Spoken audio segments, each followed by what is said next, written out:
indivisible, with liberty and justice for all. All right, thanks, everyone. Well, like I said, welcome. You know how we start this. We need to approve what? We need to approve the meeting minutes from our regular meeting of June 23rd, 2026. Did somebody do, yeah, it was a long time ago. Somebody want to do I'll that? make a motion to approve the regular meeting of June 23rd. All right, second, I'll second. great. Any corrections to the minutes? Noted, okay. All those in favor of approving those minutes, say aye. Aye. Aye. Any opposed? There are none. They are approved. We need to then approve the meeting minutes of our special meeting of July 15th, 2026. Is there a motion? I'll make a motion, we approve the minutes of the special meeting on July 15th. All right. Is there a second? I'll second. Thank you. All righty. Any changes or anything to those minutes that need to be made? Don't hear any, so all those in favor say aye. Aye. Aye. Any opposed? Hearing none, they are approved. All righty, moving into number 3, adopt the agenda tonight with the motion. I'll make a motion, we adopt tonight's agenda. Thank you. Is there a second? I'll second. All right, thank you. Oh, any additions or questions anybody has about the agenda that need to be adjusted? All right, not hearing any. All those in favor of adopting tonight's agenda, say aye. Aye. Aye. Any opposed, say no. Not hearing any, it is adopted. We're gonna move from 3 into number 8. Unfinished business, Barton Ball Fields. Just teasing. But it says 8 on mine. It does. It should be a 4. Well, that's how, we moved you way up. In fact, you were not gonna be on until tomorrow. No, I'm kidding. Here we go. Unfinished, okay, field turf representatives, Donnie Jones. How are you? Mr. Jones. Hey, I wanted to thank you guys for coming all the way out here to talk with the board again. It reminds me of 11 years ago, It does. before we put in Spartan Field. I was a lot younger. Oh, we all were. You're on. Okay. Wait, before you start, I want to clarify too, to make sure you guys understand that this is phase 2. The phase 1 that we will hopefully award a bid to tonight is a general contractor on all the dirt work and the site improvement. And then phase 2 is actually the laying of the carpet for Spartan Fields. And there's a state bid through KCDA, so we get to choose one of the representatives. So one of the representatives is Here. Yeah. Go for it. Take it away. All right. Thank you so much for having us again. My name's Donnie Jones. I'm a regional vice president for Field Turf. And 11 years ago, I'd been in the sports construction business for a little over 30 years. So now it's a little over 40 years. Who was here the last presentation? I know you were, Tom. okay, that's what I thought. Her husband was here. Oh, good. So a little bit about me, and then we'll have an introduction. We patented a hybrid system in the late 80s. And if you watched any of the World Cup fields, all the World Cup fields were actually playing on a hybrid system, synthetic grass and natural grass. Greg and I were part of the company that patented that in 87 and then did Lambeau Field in 93. And then I got involved with Field Turf in 1997 in the very beginning, and I've been here ever since. Go ahead, Greg. I am Greg Weisbrick, Vice President of Construction for Target Sports up in Washington. I've been doing this maybe a year longer than Donnie because I'm older than him. But I manage all of the synthetic turf, the site work, tennis courts, running tracks, any of the sports facilities that Tarquette Sports builds up here. 11 years ago, I was in charge of building your field at the high school, the football field. And I'm proud to say that it's one of our premier accomplishments. We talk about that field a lot. So thanks for having us, and look forward to hopefully building a couple more fields for you guys. I'm Rick Charbonneau. I'm a Washington sales representative for Field Turf.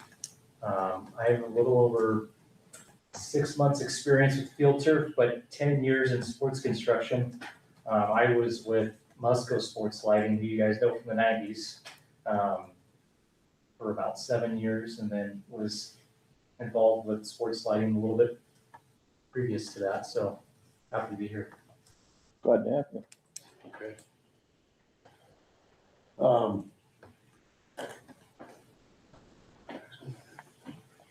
I think one of the most important things that you guys want to think about is not so much product related, although the product is important. Each one of the products that you're looking at are decent products.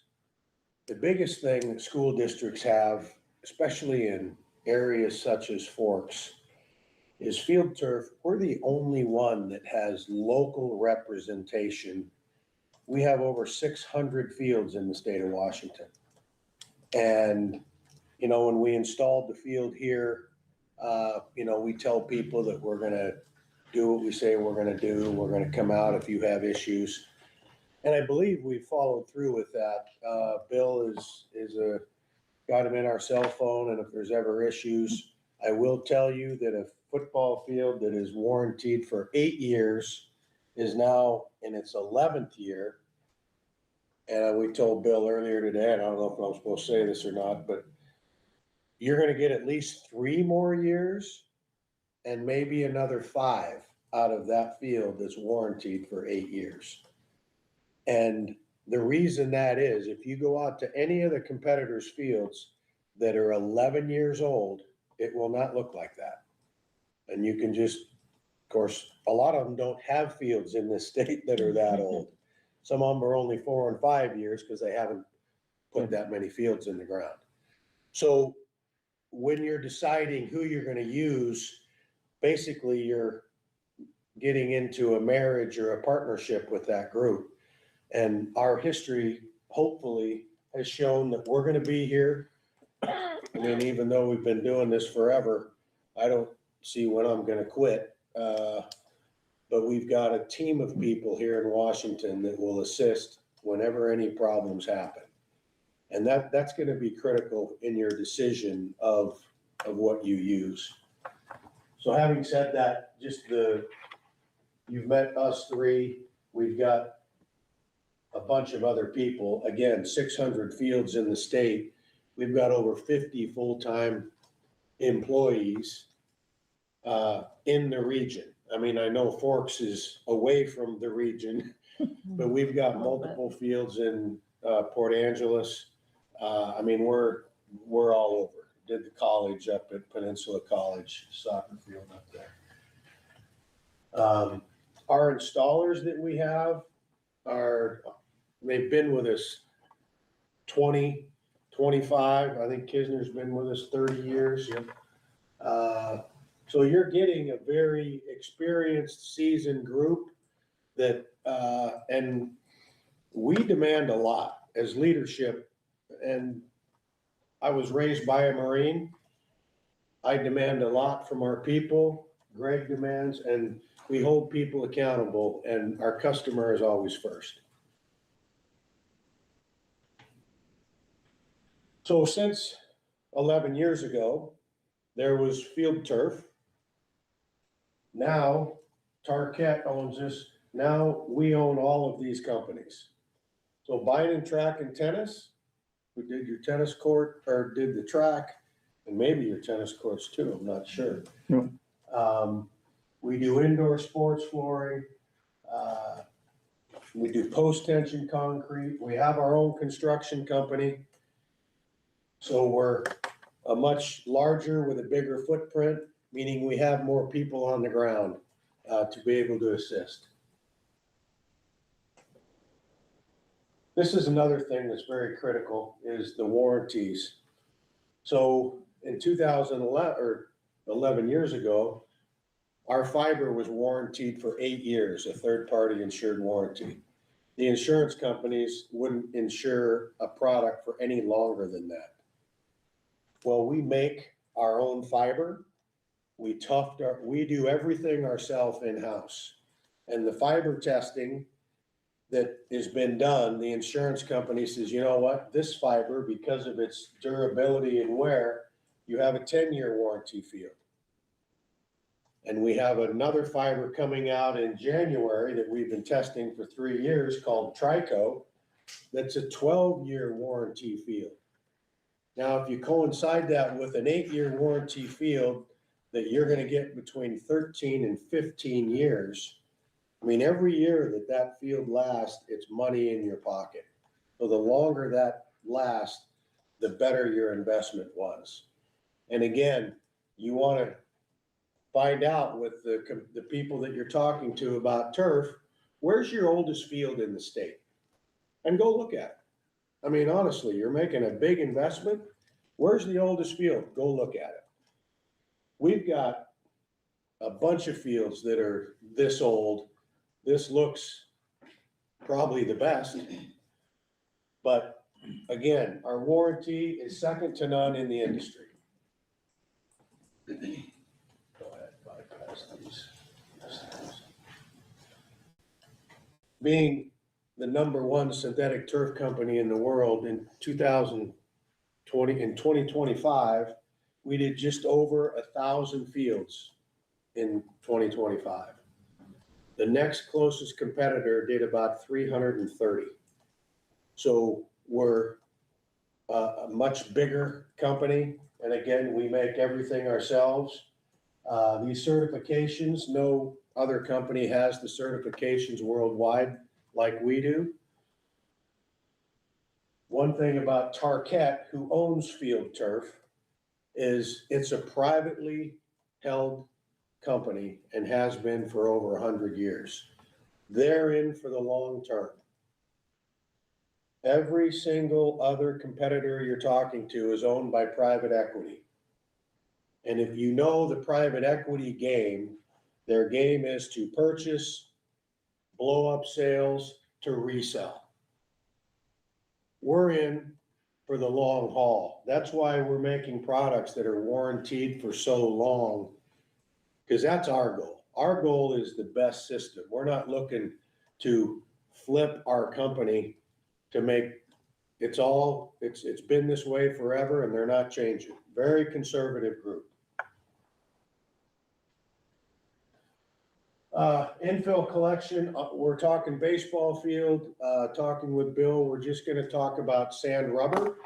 Same system, same sand rubber that we're using out there, a little different in the baseball, softball system.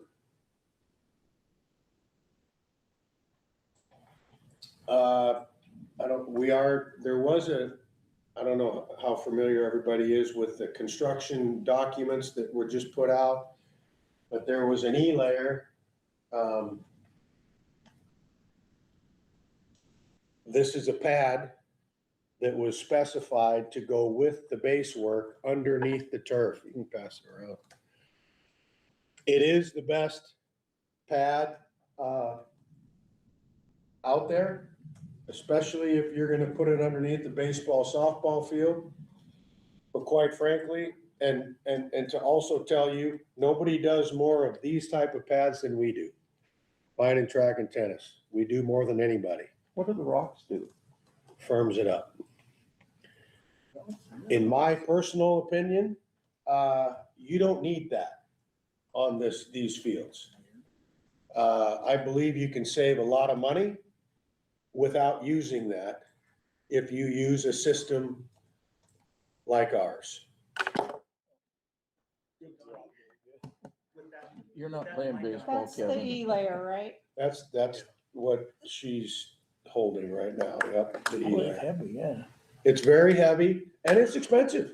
I mean, Does it come in sheets or? No. It says up there it's poured. It's laid down with the same machines that we use to build our running tracks with. It's a paved in place system. like an asphalt paving machine. Gotcha, Does okay. anybody want to see it back here? No? So what's the advantage of that? Well, this is, we have this underneath Lumen Field in Seattle because of the multiple of, they'll play Seahawks, Sounders, Ed Sheeran concert, motocross, all these other things. And World Cup. World Cup, when they take the field apart and have the field right there, there's an insurance policy that it's not gonna be too hard right away if they don't have time to maintain it and groom it before the next switch. So that's what that's used for. If you were, this system you have on your high school field, there's no E-layer or pad underneath that field. They have a G-Max kind of grid, right? Yeah. So And it's then a- what goes under that for here, for the baseball? Just rock, Okay. just like there. And so, some people will say, well, you need a pad for the insurance policy on the back end of the field. That field's 11 years old. It G-maxed at 138, Bill? The average, yeah. Yeah, an average of 138, which is like a brand new field. So, G-Max is testing this. yes, Mhm. the hardness. Okay, Why is and ours- 138 is Why good? is it, Oh my gosh. It's hard or soft? No, it's not, it's medium. It's, Oh, okay. why is it in such good shape? Is it because Bill, I know they always clean it. oh, there's no doubt that maintenance plays a part of it, but the biggest key is the fiber and the structure of the fiber. So everybody else on the market, all these other turf products, the plastic polymer that they use is the same as a Safeway or Albertsons grocery store bag. It's the same polymer, Looks like it. not ours. Ours is a specific polymer made for durability and UV, and You don't have to worry about. it's UV. our sole source polymer. Nobody else, we make it ourselves. It's made in Germany. So that's the difference between the field turf fiber and everybody else's and why we can warrant fields for much longer. So Donnie, with your system then, we wouldn't need to have a pad or the E-layer. We could go direct right on top of the, The pad is the E-layer, right? well, I'm saying, on this, we have E-layer in this. Yes. We've talked about removing the E-layer though. We Yes. talked about that a little bit. We've also talked about possibility of no pad, Yep, but I wanted to hear from you if we could do that without a pad or E-layer, we could go direct. 100%. Still meet our G-Max? 100%. Yes. in I the mean- outfields? You're meeting it out here. Right, but we have a versatile out there underneath. Yeah, you're not, The versatile is really more of a drain. it's a mat. drain mat. What you do have out there, Bill, is you've got at the time, it's a copy of the field that was at the Seahawks 11 years ago. Right. It's the heavy infill system. It was our premier system. So doesn't require a pad. The drain mat is there because we had some unique challenges here in Forks Right. at the time to be able to transfer water off of that field into the collection system. So this drains just as well, this. Oh, E-layer. yeah. So you don't need the drain tiles on the baseball field then? No, because it's going straight down. Doesn't sound like we need the E-layer either. Well, You're about to and tell us about that's our opinion. I know that some architects and engineers, they're highly educated people. But I've been doing this over 40 years and, if I'm spending the money, I'm not putting a pad out there. So your turf has something underneath it that No. acts like it? No, it's inside The pad the, is in the turf. it's very, very similar to what you have out there. Except there is, we do have the versatile there, but Okay, let's, again, Okay, the that's versatile is more of a drain mat than Gotcha. anything. Got it. On this system. Any questions so far?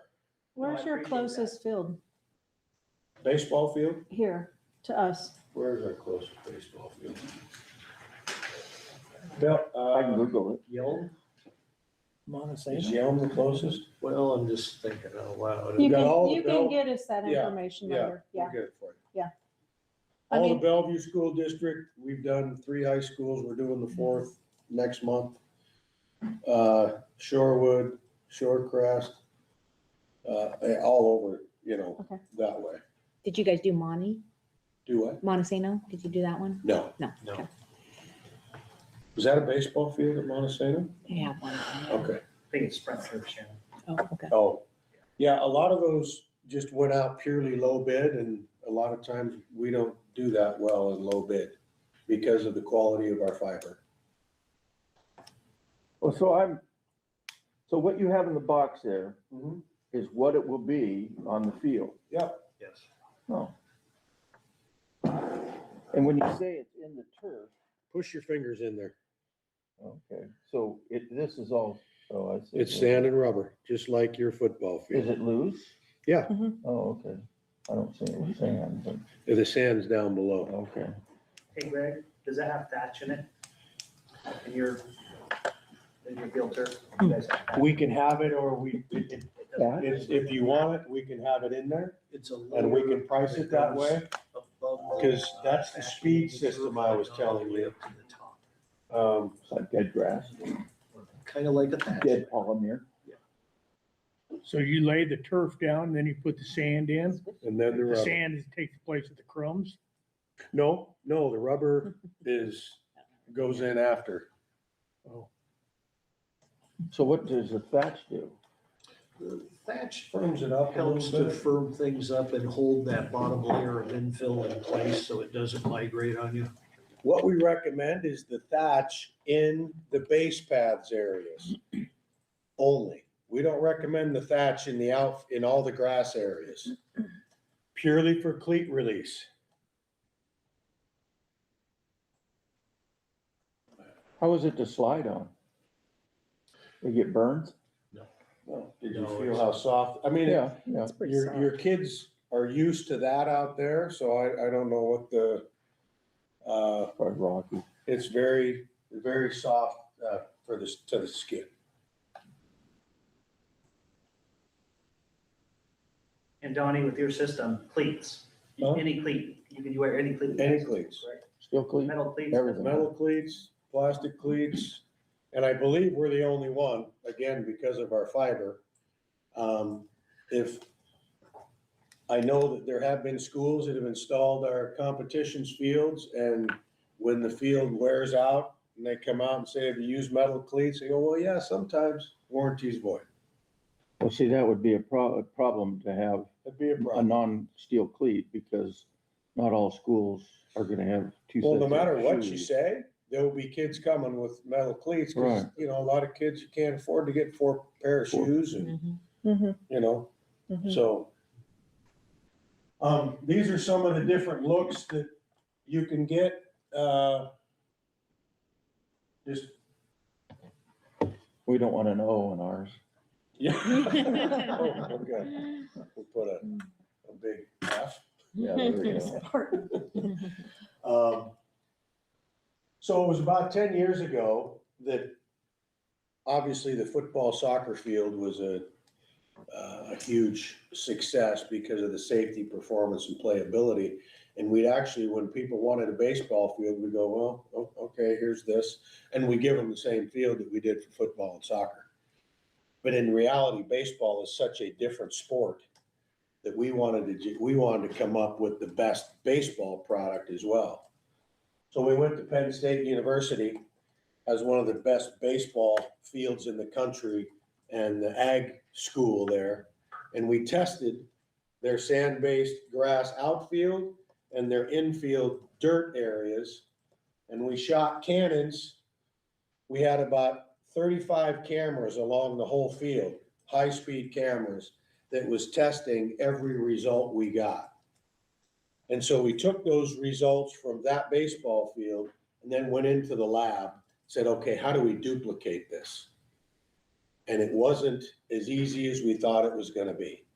But we changed our system from our football soccer to basically coaches and players that we interviewed at collegiate and professional level, they either liked a very fast field, and this is for competition baseball, softball, not multi-purpose.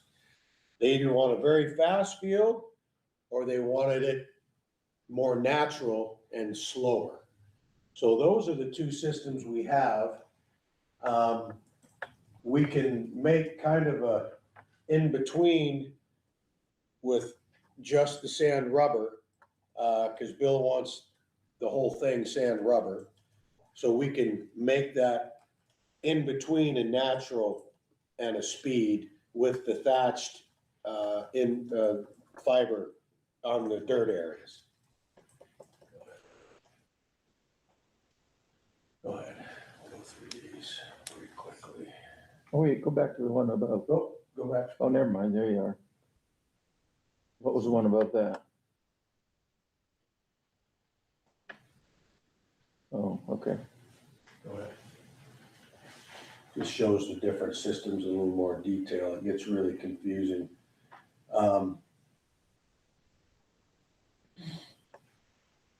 Have you guys been to any synthetic baseball fields? Mhm. Which you were? We actually just visited a volunteer field up in Port Angeles just the other day. Oh, okay. Took a look, it's AstroTurf. Yep. They used the Rhino Turf product, it was a low bid product as Yeah. well. We looked at their field and really got an idea of, you know, Do's and things that we don'ts. need to look at, do's and don'ts. Yeah, good. Such with their field. Mhm. Good. You know, again, like 11 years ago, what was so about your committee is, because some school districts, you'd be very surprised, they don't look into anything. They just believe whatever salesman comes in and tells them. Now, you guys have a little bit of advantage because you've had some experience with us, but do your homework, spending as much. We will, and we'll have 2 board members go. That's what we did before we put in Spartan Field. We were looking at both the stadium and the field, Yeah, and we had a small committee. And that's when they decided to do the field first for kids. Yeah. But we learned a ton. And just by going, you could look at a 2-year field that looked like it was 20 years old and go, yeah. Yeah. Good. we'll do the homework. So with everybody else, they're in your home plate area, is your pitcher's mound gonna be synthetic? It's synthetic, correct? Okay, so everybody else is doing what we used to do with Velcro. When your batter's boxes wear out, you have a Velcro piece that you tear out, and then you put a new piece in, and if you've ever done it, and I don't think anybody's done it here, it's a real pain. So we invented our own system that's amazing. It's, go ahead. I don't know if everybody can see that or hear it, but.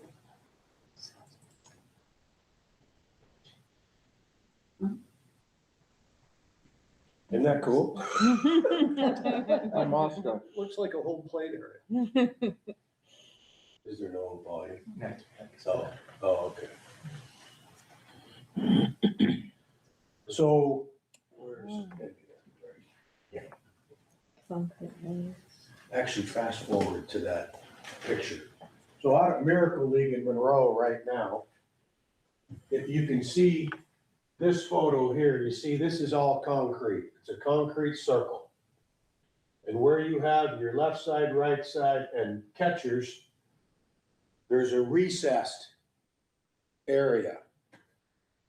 And what you do is we have if you take this, it's just the black part and turf that slides down in.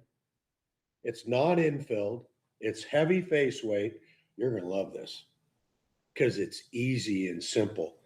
You slide this down into the recessed area. And if you can flip it around, it's all the same. So if you got a high wear area here, you can flip it the other way because most of them stand in the back of the box, right?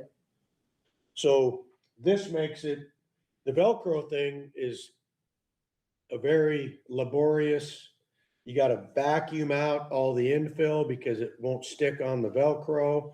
It comes up. And if you saw was it the Collegiate World Series? Yeah. Sliding into home plate, they lifted up, the guy's foot went underneath the Velcro. This is a patented system by us. Again, over the closest, is that the closest one? No, it would be Monroe. It's now this is a little more money to do your home plate like this with the concrete, but you get the change outs that are already prepped. And that goes for the pitcher's mound, home plate. If you want to do your bullpens, you can do that too.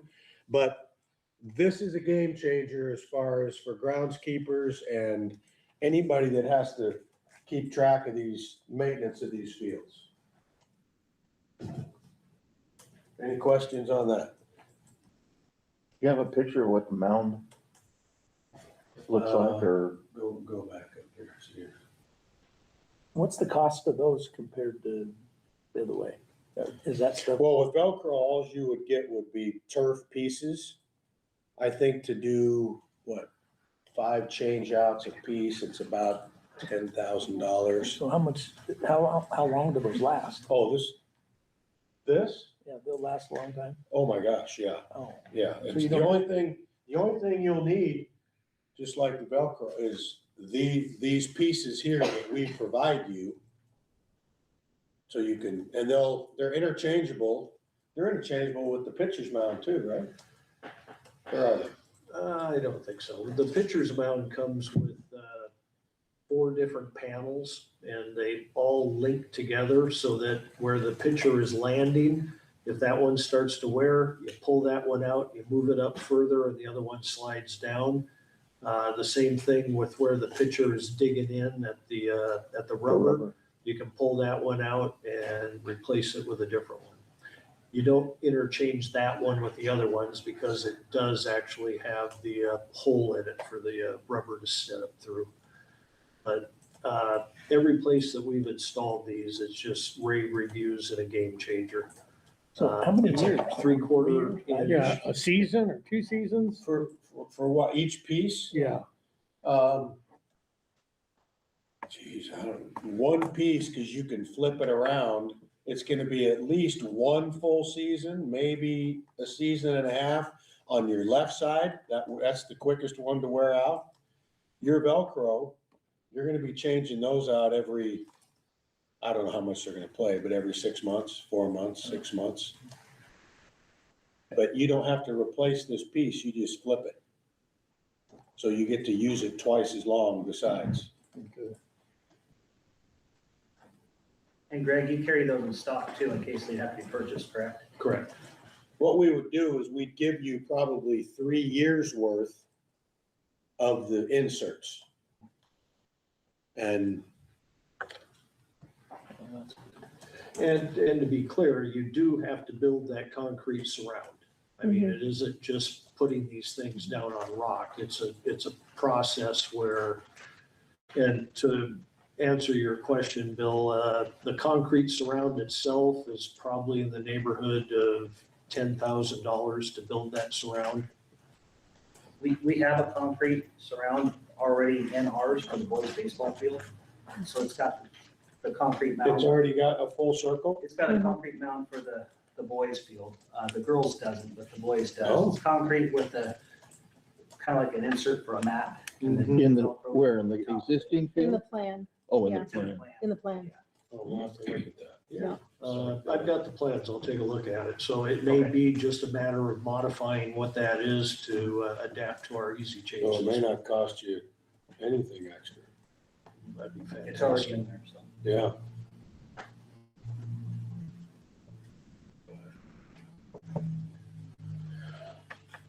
Just some different colors. I don't know if you guys have picked your colors. If you like the brown, you like the rust, you like so we're just gonna flip through some photos.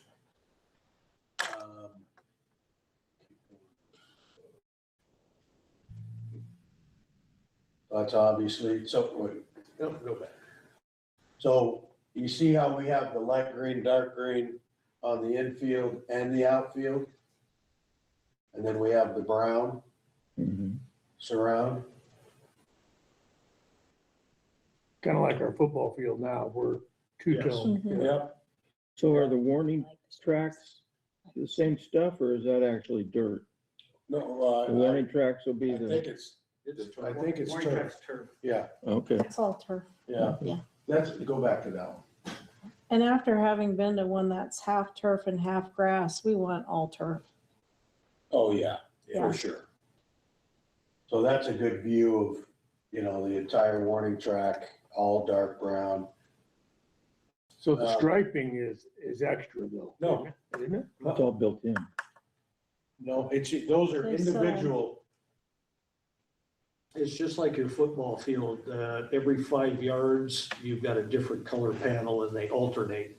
That's the same thing with the baseball field. It would just be the panels sewn together, alternating colors. I thought on the football field, we got a good deal to have that put in, but no.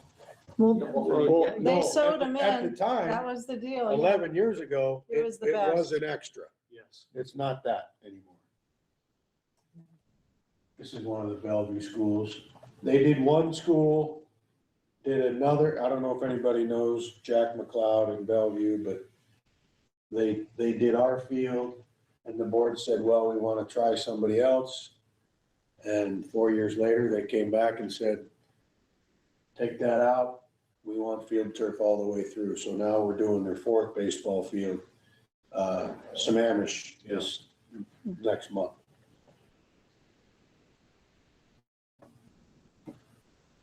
Softball is the same system. So really, you've got the choices of the colors. Have you guys decided on your colors? Mm-mm. No.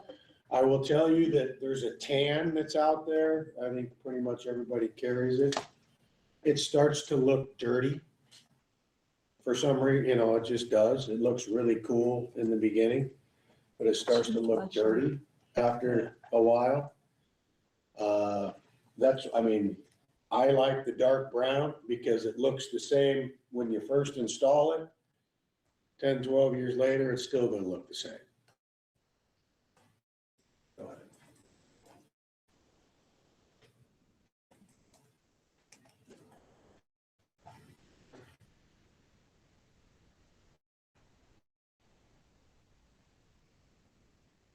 These are just some different looks of some of the, Is that the dark brown? yes, The dark brown. that's the dark brown, yeah. That's the dark green. Stop, hold it there. No. Oh. Oh. See how you got the stripes on the field, but not on outside the field? I mean, that's kind of a cool look. Mhm. Keeps it all, you know, pictured in. Well, the stripes are basically, at least on grass fields, are just the mower mark, right? Correct. Do we even need those? I mean, the mower marks, or do you need, oh, You mean You the mean the stripes? I mean, yeah, the look. no, I- oh, no, you yeah, can you have. can That's have a gonna be a solid- choice that, we'll, after this meeting, we'll make a list of all the choices and. Sure. No, you don't have to figure have the that out, stripes. yeah. It's just a very popular It looks cool. thing because it looks really cool. I love the stripes in my yard. I'm Yeah. into my stripes when I mow. But then the grass grows and they go away.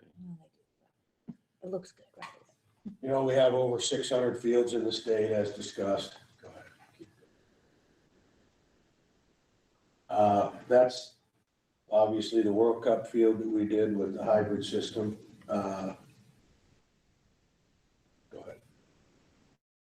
Again, because of our fiber, every single MLS team, their game stadium, if they have synthetic, is field turf. Every one of them.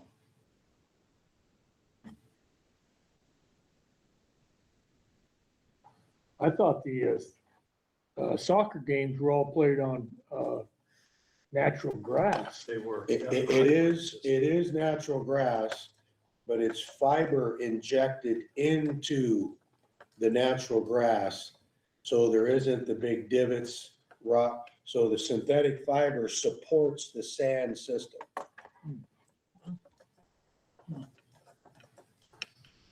Yeah, at Lumen, there was a fiber stitch every 3/4 of an inch over that whole field Jeez. for World Cup. That had to take a while. Mhm. You know, just, I guess to kind of wrap up, again,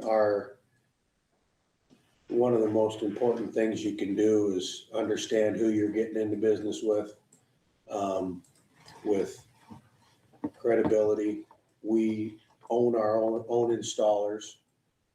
Most all, if not all now, they sub out their installations here in Washington because they don't have that many. So you're gonna be having our employees controlled by Greg and Noah during the whole process.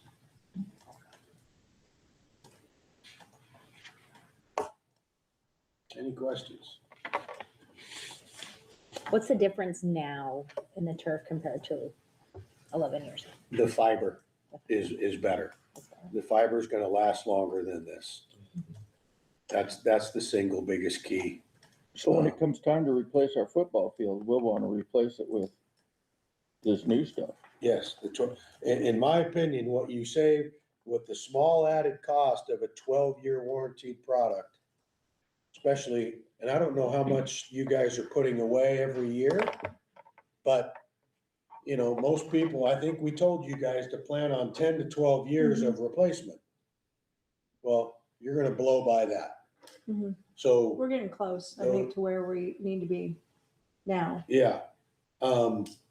So every year that you get another lasted year out of that product, it's at least $50,000, maybe more now. It's probably 80 to 100 now. So the longer that field's gonna last, the better your investment was on the front side of it. Well, how much longer do you think ours will last? I'm serious. You're gonna get 3 more years for sure. So Not 14. 5. Our average field replacement with that generation of fiber is 14 years and 2 months. And that's in the state of Washington. You should get that. How does the field look since you went out there today? Amazing. I mean, it looks 5 years old. It's, And that's the lack of UV rays around here, or? no, because we have fields in Alaska that get Far less. less UV than you guys. And it's a maintenance, but it's the fiber. It really is. So Donnie, one more thing since I got you there, just to recap. So with your system, we wouldn't have to have the pad or the E-layer to meet that GMAX testing for our outfields. Okay. One commitment the district, took was that for Western Youth League and their programs, we want to continue to support them. And we always have, we want to support our community. Yep. We want to make sure we have that space in the outfields that they can use for soccer and Yep. meet that GMAX testing. Yep. So we'll meet that with your. You're not playing American football. You're not playing high school football in the outfield, right? Soccer. Yeah. No. So we'll meet the GMAX. So when you say E-layer and pad, that confuses me a little bit. No, what it was is they put down E-layer, we had an alternate as the pad. Oh, okay. But we could remove both of those and still make it with your system. Correct. Yes. Okay. So And they make that do, GMAX. Little League, when we're talking Little League, we're talking about Little League football. Okay. Yeah, that's And it's fine. okay on. Oh, yeah. I appreciate it, guys. Thank you. Okay. Thank you. So it's very versatile. It is. Well, we were For gonna what talk we about use, that. yes. It's later about this GMAX testing. Is that them? That's later, yeah. And here it's- Bill was They there. actually came out Yeah. and did the test for us. Yeah. They did all the testing and stuff, so we have to do it yearly. Well, thank you, gentlemen. Thank you Thank you, all. guys. Appreciate your time and Thank effort to you. get out here.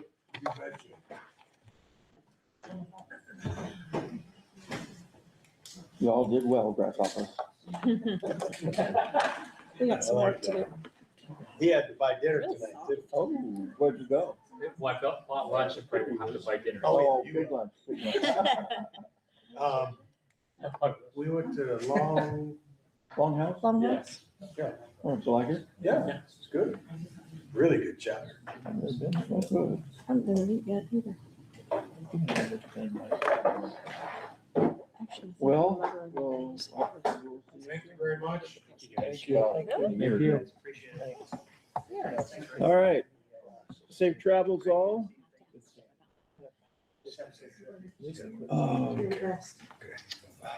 Sorry. Let me go get Hey, the Donnie, thank you. list. Oh, it's right here? Oh. Okay, thank you. It is now public comments and questions time. And as you all know, we have a 3-minute time limit to those comments. We as board generally will, well, no, we will not just, we'll listen to what is said and take it in. We don't discuss at this time, nor, let's see. So we have a clock up there for 3 minutes to help guide you. And anyway, first up is Ann Simpson, talking Hi. about Team Team Up. Up Washington. Team Up Washington. So Go we for it, made a Ann. little handout for you guys about Team Up Washington, which is a program. It's a violence prevention program for athletes. And it's a project under the Washington State Coalition Against Domestic Violence and Sexual Assault. And my buddy Ward Urian down here, who actually is a super awesome person, is the project manager for that, and he's available for a phone call from anybody here, and you can also email him. So this is a training program for coaches and athlete mentors, and they use 2 curricula: athletes as leaders, coaching boys to men, with the overall goal, right, to create a culture of safety and respect for their teams and beyond is where it goes. They do 3 trainings per year, and that's listed on there. Just short and sweet for you guys. I want to let you know that this project is sponsored by the Seattle Mariners. They're the gold level sponsors of this project. UFC W3000, which is the United Food and Commercial Workers Union, the Muckleshoot Tribe, my favorite, the Friendly Hmong Farmers.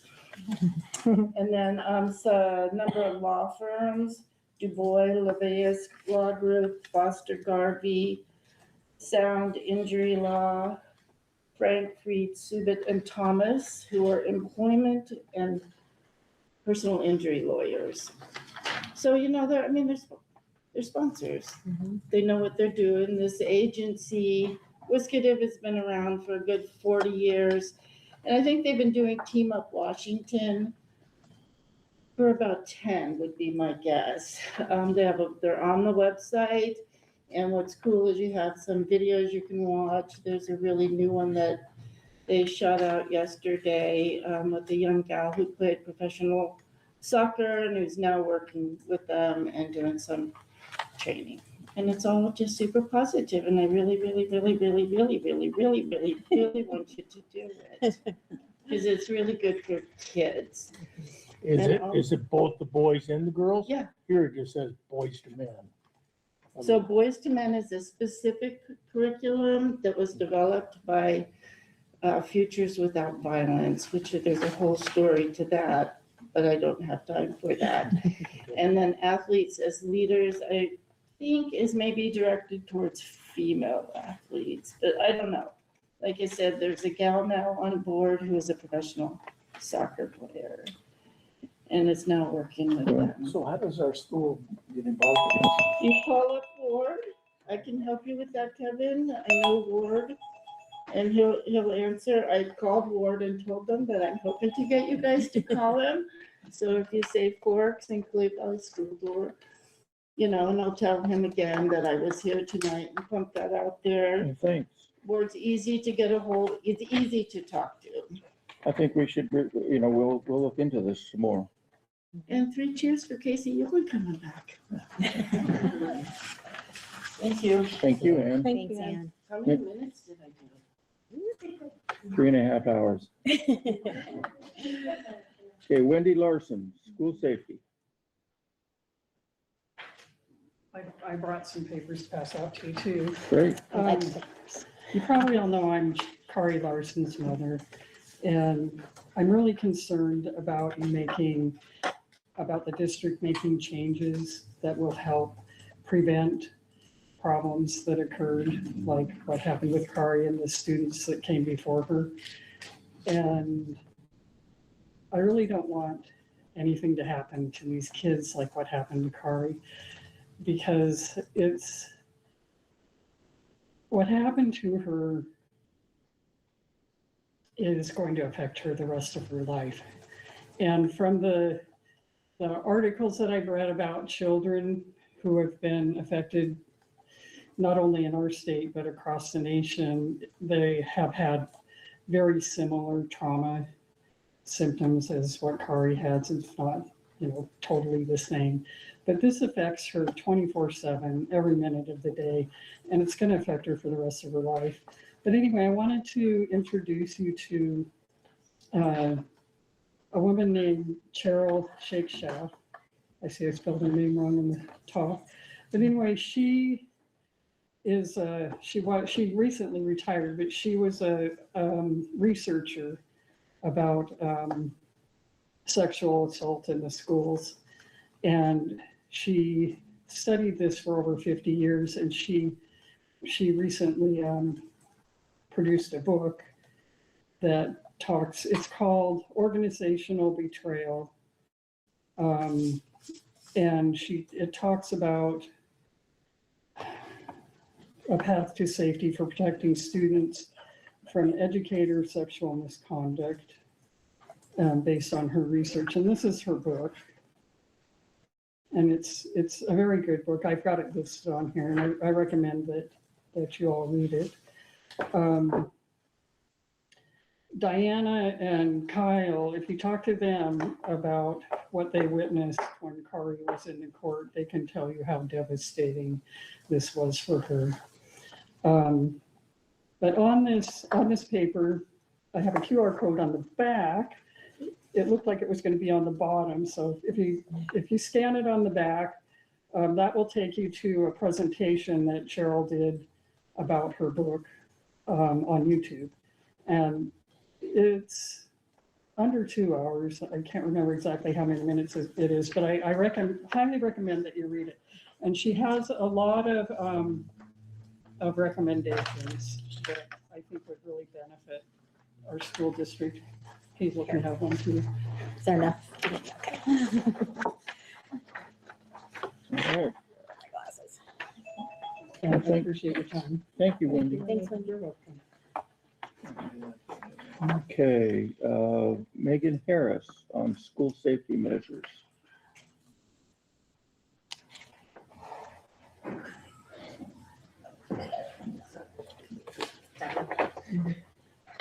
All right, guys, I'm here again. I too like to hold people responsible, and I don't believe it's responsible to put the needs of staff members over the safety of our children. How long do we have to wait to find out what's happening? I ask you. It's been, I don't know, what, a couple of years? I'm not even sure. But we're all here, we're all asking for the same thing. I understand there's legal obligations that you guys have, but you guys haven't provided one thing to the public saying that even just that, or why you can't. There's still photographs of this person in shrines that your students are actually really afraid of, that they're complaining about. I feel like it's a subliminal message to silence people, which the rest of us are starting to feel like. Students are scared, parents are scared, even your own teachers are scared. At the 1st of August, you guys are evaluating the pay raise of the superintendent, who already makes $239,705 a year. And I personally don't believe you're upholding that contract, or somebody here on the board is preventing you from doing so.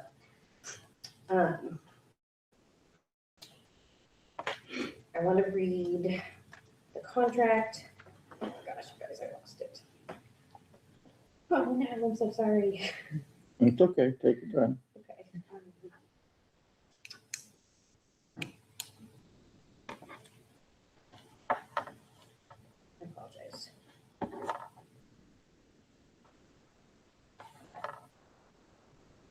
have it all set up for you guys and it went away on my phone.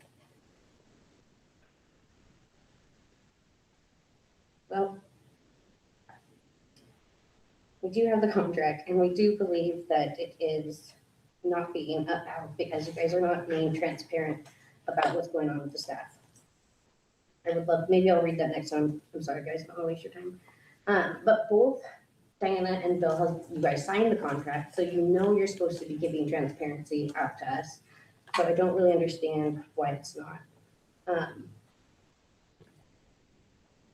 We want to know what's going to happen, what you guys are going to do to prevent these attacks in the future. That's basically why we're all here. I think Ann gave really good information. I think that there's other information online. You guys can do your own research, but we want to see additional training this year and what that's going to look like. We've contacted the local teachers union. We're organizing a group to find transparent leaders to run for the 3 open positions that are coming up in 2027 on the board here. And we plan to find a voice that's not afraid to inform the public. And I was hoping, okay, here it is. I'm sorry, guys, it's just not gonna load or work.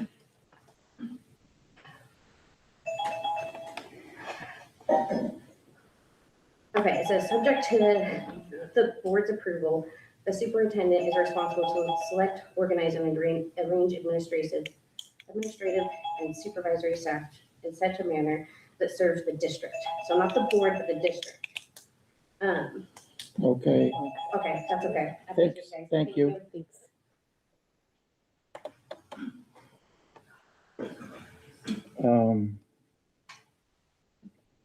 Gabriella Damron, and this is for personnel or personal? Personnel experiences that I think you guys should be made aware of. I'm gonna talk fast, so. Well, but let me ask you, are we going to be hearing names or anything, or is this general? I'm not going on any names nothing that hasn't been brought to the public and no names that have not already been previously set. Well, we may have to go into executive session to hear what you have to say then, because we don't talk about names here, even if they're known. Yeah, people have already said those names. It's personal. It's my personal experience. I'm not talking about other people's personal experience. And That's what, but you are talking about perhaps staff people or people in the community we don't know, but those things aren't appropriate in an open session. They would be more appropriate in an executive session, which we would be happy to go to. Would you like to talk to us in an executive session? I don't trust that what I say will be fully. Well, we don't report out on. It should be public. I want the public to hear my story. Well, I'll tell you what. I can use a fake name. That's fine. That's fine. Okay. Okay. We'll give it a try. Okay. If you'd like to stop me, can we pause my time if I get stopped? Because. Well, what do you mean pause your time? Like if you're trying to stop me from speaking, can we pause my time? I'm only trying to not have names. That's fine. Okay. Okay. Hello, everyone. Go for it. My name is Gabriella Damron, a QVSD graduate, a substitute for the district, and a high school current assistant cheer coach. I've chosen not to speak about this thus far as I was awaiting on any district action in regard to the Bob Wallace situation and any policy or procedural changes. I was not here at the time of the trial. I was in the middle of moving across the country and did not understand the scope of what was happening and what was coming to light. However, had I been here or even had more knowledge of the trial taking place, I would have testified. I've heard around town and even been confronted by individuals. Time out. If you want to use Brian Weeks' name, you're welcome to. That's the only name I was trying to Okay, all right, that's all I was trying to get. Hold on, wait, don't press the play yet, because I don't know where I'm at. Don't worry. Gabrielle, could you go a little slower? Yeah, sorry. Okay. I wasn't here at the time of the trial. If I had been, I would have loved to testify. However, I would have testified. I've been confronted by individuals that do not believe Weeks to be guilty of any of the charges brought against him. I'm here to tell you and share with the community that I lived some of these allegations myself and was witnesses to Weeks' inappropriate behavior on multiple occasions. I ran track in middle school, and the ways in which and had him as my coach. Weeks often offered unneeded stretch support to me, and the ways in which he put his hands on me as a 13-year-old were not okay. According to your own district safety modules, I've recently completed, sorry for lots of time, so all you guys. I recently completed, coaches shouldn't be touching athletes in private areas like that or stretching them in such a way in general. Then again, in high school, I want to say it was my junior year, it could have been sophomore, but I had a past injury on my SI joint, and it was well known my left hip would hurt after varying exercises. During a practice, Weeks was nearby as high school and middle school track practicing the same area, and my hip was bothering me. Weeks offered his help as a coach and suggested a massage to help. I was advised to lay down on the track, and then he began to rub around the backside of my hip. I remember being uncomfortable and feeling uneasy about this and his hand placement, but he's supposed to be a coach, a safe person within the district, and I had witnessed him massage multiple other female athletes throughout the years, so in my adolescent mind, I reasoned it had to be okay. The massage was interrupted as Pam and Kari were very quick to make it across the track and reestablished boundaries, reminding Weeks to not coach or touch her high schoolers. Again, I count myself as one of the lucky ones to have not had more interactions with him than I've witnessed others have. After that day and being uncomfortable from it, I watched as the seasons went by and saw other girls being massaged by him time and time again. Even after graduating, I was around while my sister ran track and witnessed the same behavior from Weeks. There were a handful of girls ready to testify as well. I personally know them and have talked to them. Girls he had been around for years and massaged in far more inappropriate ways than myself. I was personally told that there was deep fear that retaliation could be had towards them or their families in town, not only coming from the district, but also from the community in general, and so they backed out. I'm not saying that you guys induced that fear, but can only attest to what I personally was told, that those emotions were big deciding factors. Can I keep going? I'm so sorry. Yeah, you can have a few more seconds to cover further. Yes, I do say other things that I think you guys know deeper. Just because they were free to come forward and share their stories alongside Kari does not mean the adult in a position of power putting their hands inappropriately on a child did not happen. I witnessed it, and as a coach here at your district, I would never put my hands on an athlete in the way he puts his hands on me, and certainly in the way, not the way he put his hands on others. I'm going to say a couple good things about the district. When I was here the last couple of months, the last few months working for the school year, I've witnessed some of the effort and things being put into place to enhance children's education and offer opportunities and stuff to keep them here and put them ahead and keep them in the business, and it's great. I love to see it. And there are really some great staff members here who do care about children. However, none of that matters if the corrupt individuals aren't taken out and safety not put above all others. As a district in a small town, you guys shape the next generation of minds. You really do, and they turn into the cultures and the culture and behaviors that are permissible throughout this town. And I would just say, let's change the tone for the next generation, show our students their safety is a priority, establish better procedures to teach them and staff what safe and unsafe adults and behaviors actually look like, and take a stand to show that we are there for them if they come to you, despite whatever preconceived notions or relations are had with the adult accused. You say you're for the students, so please show it. And thank you for your time. Thank you. All right. Shannon Gadesky, accountability. Hi there, you guys know me, Shannon Gadesky. Let's just start off, it's not really part of my thing, but your anonymous reporting link on the QVSD website is broken. It currently goes to an administrator login. I've written the correct link for you on the back of the agenda. I don't know who wants to take that on, but Let's take it. Need some attention. I'm calling on you, school board members, to demonstrate your commitment to ending educator sexual misconduct by taking action. Add this issue to the agenda of your next meeting. Do your duty and hold your administration and your staff accountable. Complete your investigation of Brian Weeks in accordance with QVSD board policy 5011P, which allows 30 days.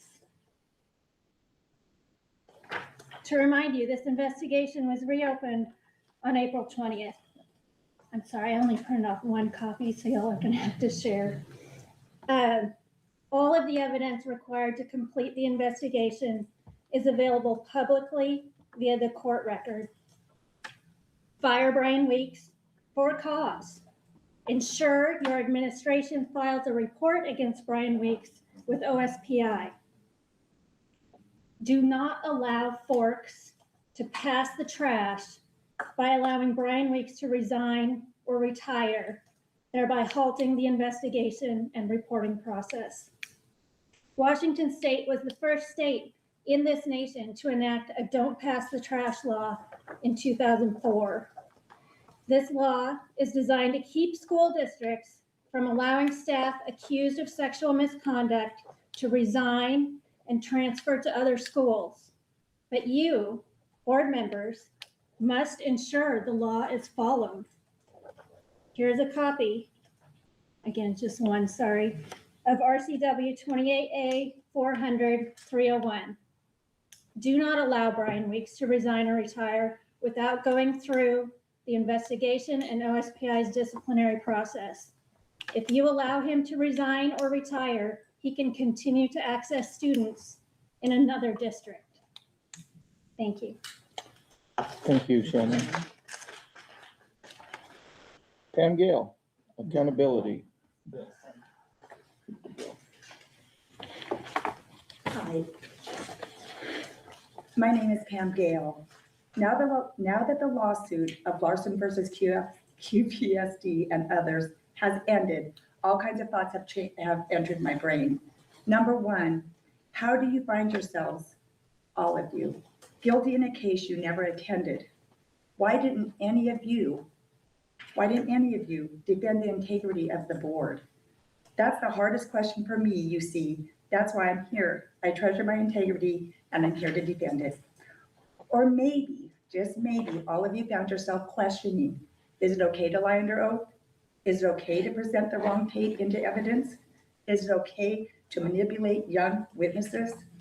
I truly, for the life of me, cannot figure out how or why not the coach, not the athletic director, not the administrator, but the QVSD board members are guilty of a hostile work environment when they don't even cross paths with most of the employees of our district. Unfortunately, that guilty verdict was put upon all of us tax-paying citizens of Forks to the sum of almost $800,000, not including the expense of the district's lawyers' fees, travel, motel, and most disturbing, the administrative leave pay of over $300,000 to Brian Weeks for the last 3 years, pushing that total way over the $1 million mark, paid by who? Us, the taxpayers, who since the beginning of this horrible mess continue to pay while the board sits in silence for over 3 months with no daylight ahead for the taxpaying community of Forks. For years, I've heard the comment, we don't want to give the school a black eye.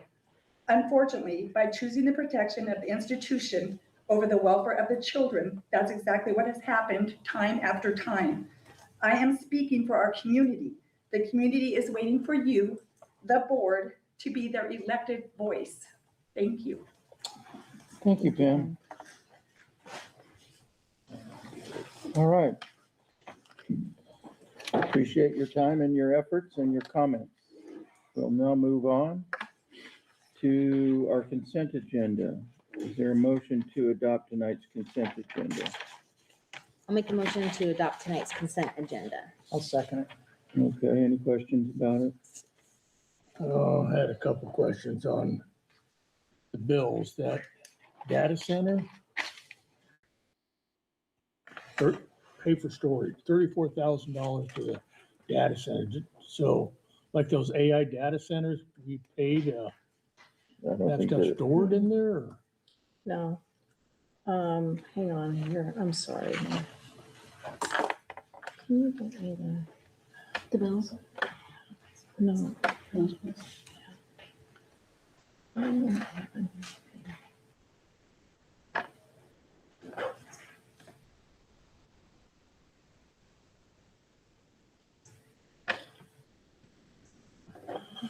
me find out for you. You need that, yeah. Yeah. And my other one was on, which year is, oh, no.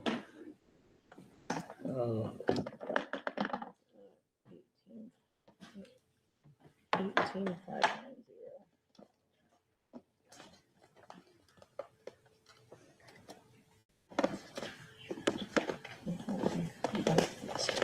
What page was it on?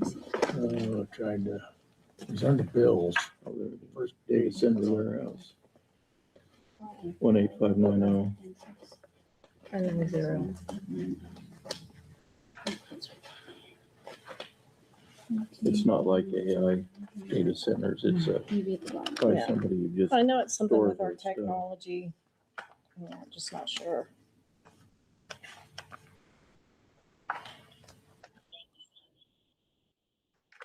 I think. Yes. Yeah.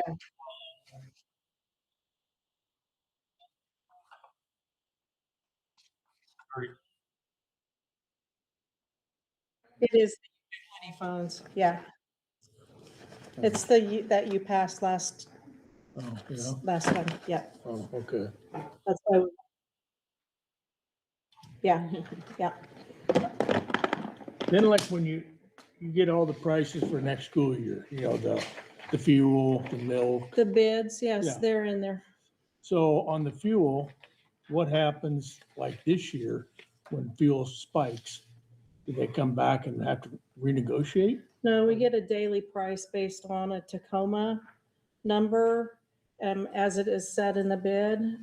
If you look at almost everything that's on there, the milk, the biomass, everything's about 25 to 35% more than it was last year at this time. But that fuel indicator, same thing with propane, changes according to what's on the market.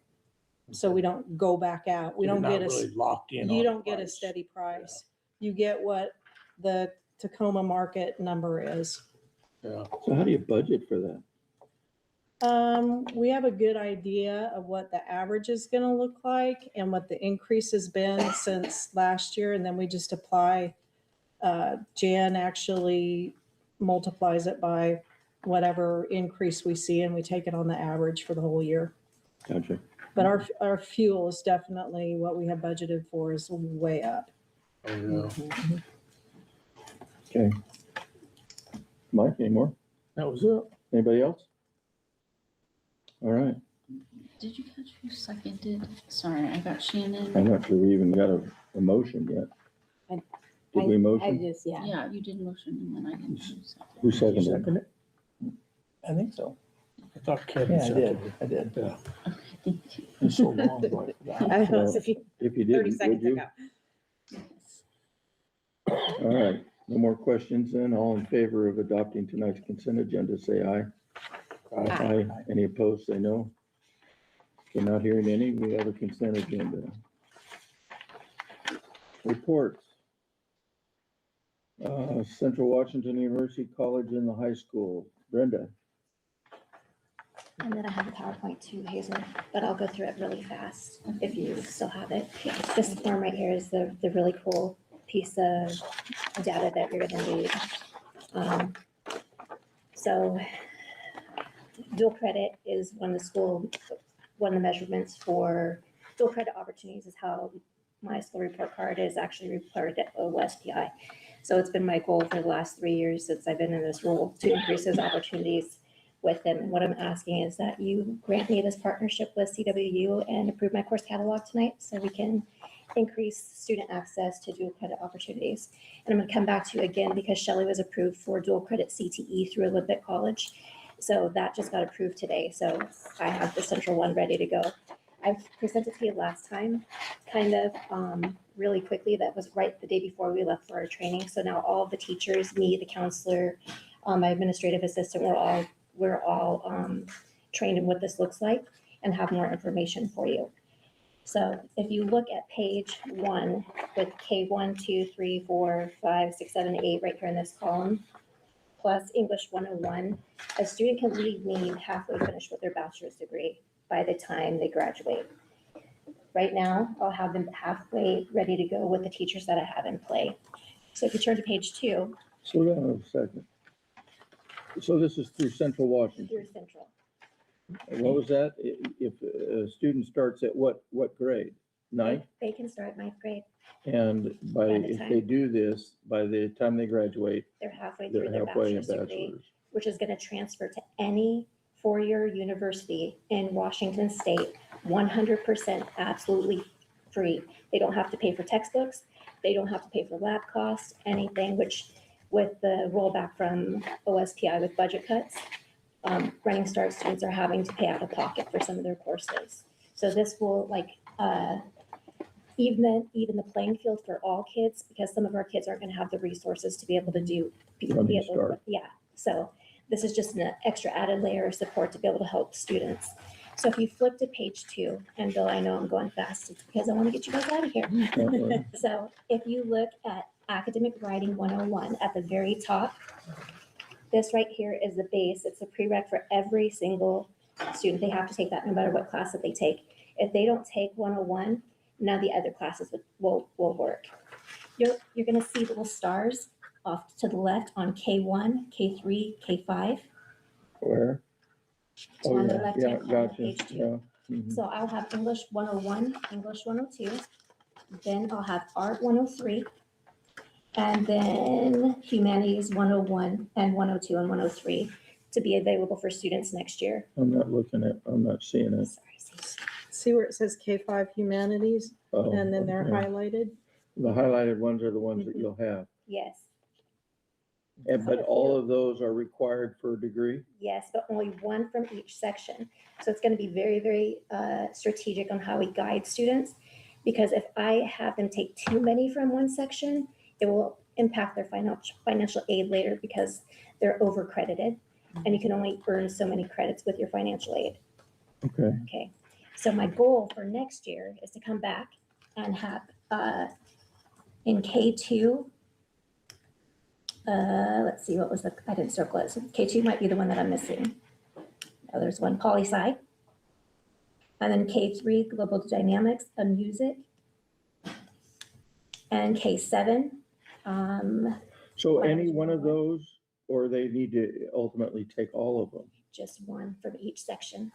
to Okay, get their so point art right. is a section, Mhm. or is art just part of creative expression Art section? is creative. So art you is only need one of those, for not each- all of them? Yeah, for okay. each section. Oh, okay. So, and then this is the cool part, because we can partner with Western as well. We can partner with Eastern. Right now, I've started with Central, but I can get articulations from other schools. And then we get to this last page right here, and you'll see the examples, college and high school for Central. They took Academic Writing 101 through CWU. Say that they took biology 103, whatever number that was, through Western. We track that. That's how we make sure that they're not getting excessive credits. So it's gonna take some legwork, some time to get off, but we're ready. Oh, it's exciting. So it's a lot. It's been a Okay, lot. so, and how about, I see these credit types, AP, CHS, RS, international. So, Advanced placement, CIHS. which, so if they go to Running Start, they can get the same credit there? Mhm. And an advanced placement is the same, is the equivalent of a college course? Yes, And we have the staff that will require the rigor to yes, not cheap already- out this yes, baccalaureate thing? yes. Okay. And military. Military. Will those credits? Yes, so with Nate, he already would have 45 credits, which would put him in officer status. Yeah. So our kids going other paths can also Still utilize this. Yeah, because I'll buff them up on that skill, because he has on his way to his degree. So when he goes into the, like, what branch? Was it Army? Nate's in the Air Force. Air Force. So It's beneficial for any of our kids who, Yeah, whatever pathway Yeah. they're choosing, they can benefit from Mhm. this. Yeah, sounds great. Okay, Good so job, Brenda. that's what I'm asking Oh, for, is nice. you help make me a college and high school. well, and thanks to your staff too, who did the legwork. I know they had to coordinate with CWU and make sure that alignment of their coursework is similar. So thank your staff. So your staff, the people who are going to teach these courses are in contact with Central Washington to Yeah, make sure that what they're is equivalent to what they would get They have to over in submit their Ellensburg coursework for it to make. to Central Washington. yes, and that's already been approved and accepted by Central. Now it's just at our level. Okay. All of them have been approved by Central. And we got word today on Shelley Castellano's CTE courses for culinary arts. So we'll be bringing that as an amendment to you next meeting. So then the PowerPoint, I believe that you all have access to it. If you want to look at it, and then if you have any questions for me on what it looks like. But so they're going to earn direct college credit. For if they take one high school credit, they get five college credits. No, So this would have been nice when my kids were in school. yes, it would have been nice when my kids were in school. I don't think they So- want to do it now, but. But if they want- yeah. So right there, these new courses are in the course catalog, which is up for amendment. Is that the right word? Approval. So any other questions? No, Okay. thank you. Great. Thank you. Congratulations. It's been a lot of work. Yeah. All right, let's go on to our opening for the 2020, or next year. If, Didn't we need a motion Oh, for that? did you Oh, yeah, do we a haven't done motion? that. So is there a motion to approve the CW, the Central Washington University College and the High School program? I'll make a motion to approve the CW college and the high school. Thanks. I'll second. All right, all those in favor, say aye. Aye. Aye. Any opposed, say no. All right, there you have a motion. Thanks for reminding me. All right, now we'll go to the opening for next year, 26, 27. I just included our back to school professional development calendar beginning on Monday, August the 3rd. You can see all the various required training and our new teacher academy, as well as our school improvement planning for each of the schools as we're required to do. We have our 16th annual QVSD kickoff on Wednesday, August the 26th, and I would invite you to come to our potluck lunch with all of our staff and have lunch with us. And that will remind you before that time. And that generally happens around 11:30 or 12. We'll have our required training on that day for staff. And then on Thursday, August the 27th, a couple of really important highlights. Teachers will be working on their professional learning community activities and their work on the guaranteed and viable curriculum. But in the afternoon from 1:30 to 3:30, we have our multi-agency active shooter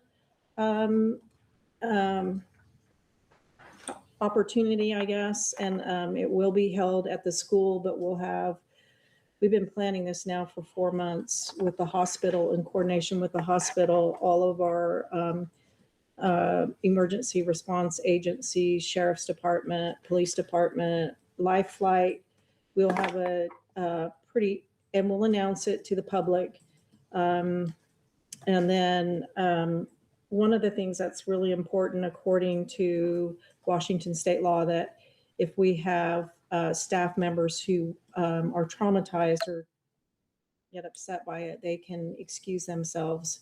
We'll know who, most of our staff will be involved. Our primary goal is to be proactive so that if we have incidents like we did this past year, we know that everybody's E3 on their phones and on their computers are working for communication. I want to thank Bill and Ellen, who've been instrumental in working with the agencies to plan for this. We've got one more meeting prior to it, as well as Forks Community Hospital.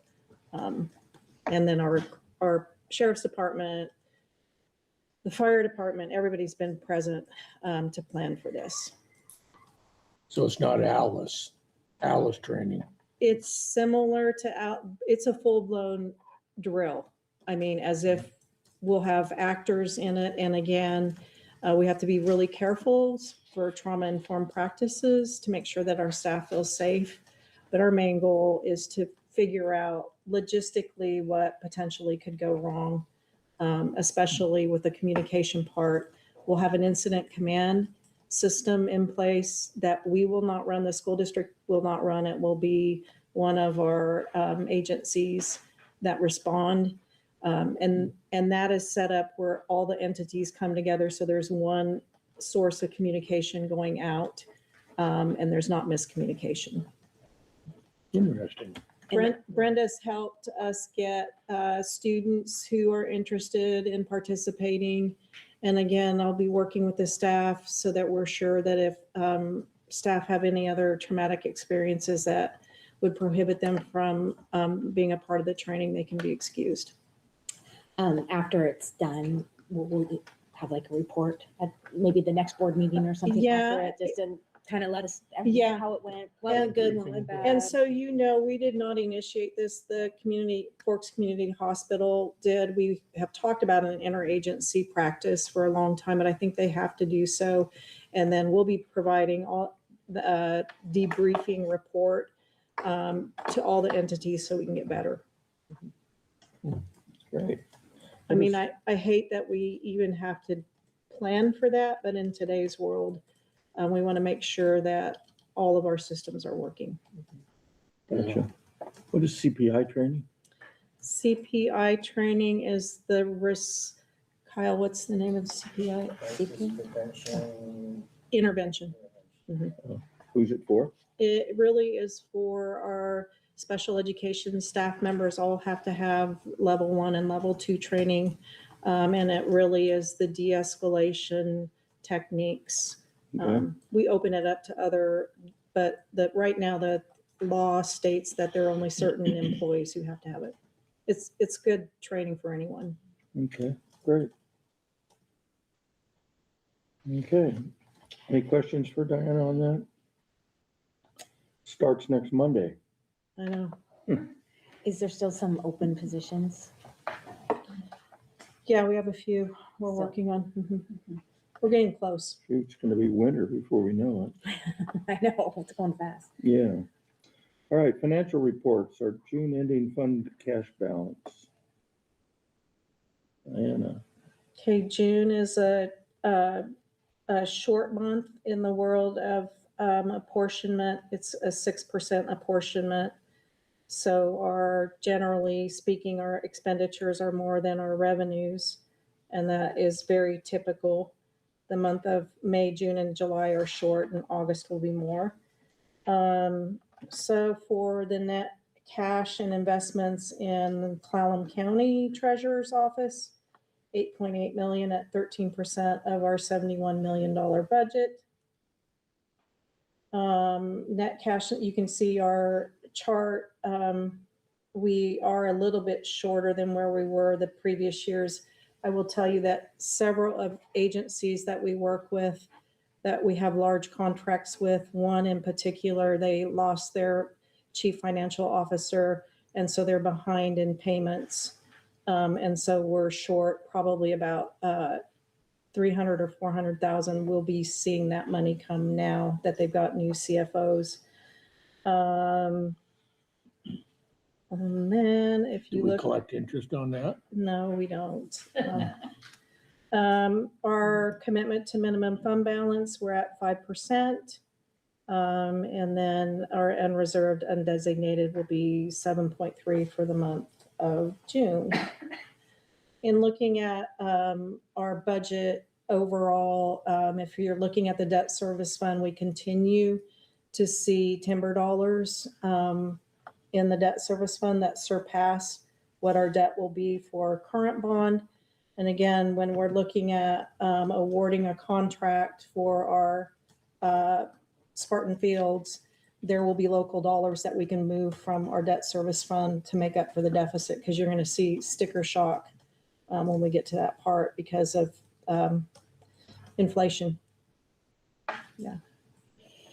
Okay, thanks. That it? All right. Board member reports. Anybody? Nothing from me. Kevin?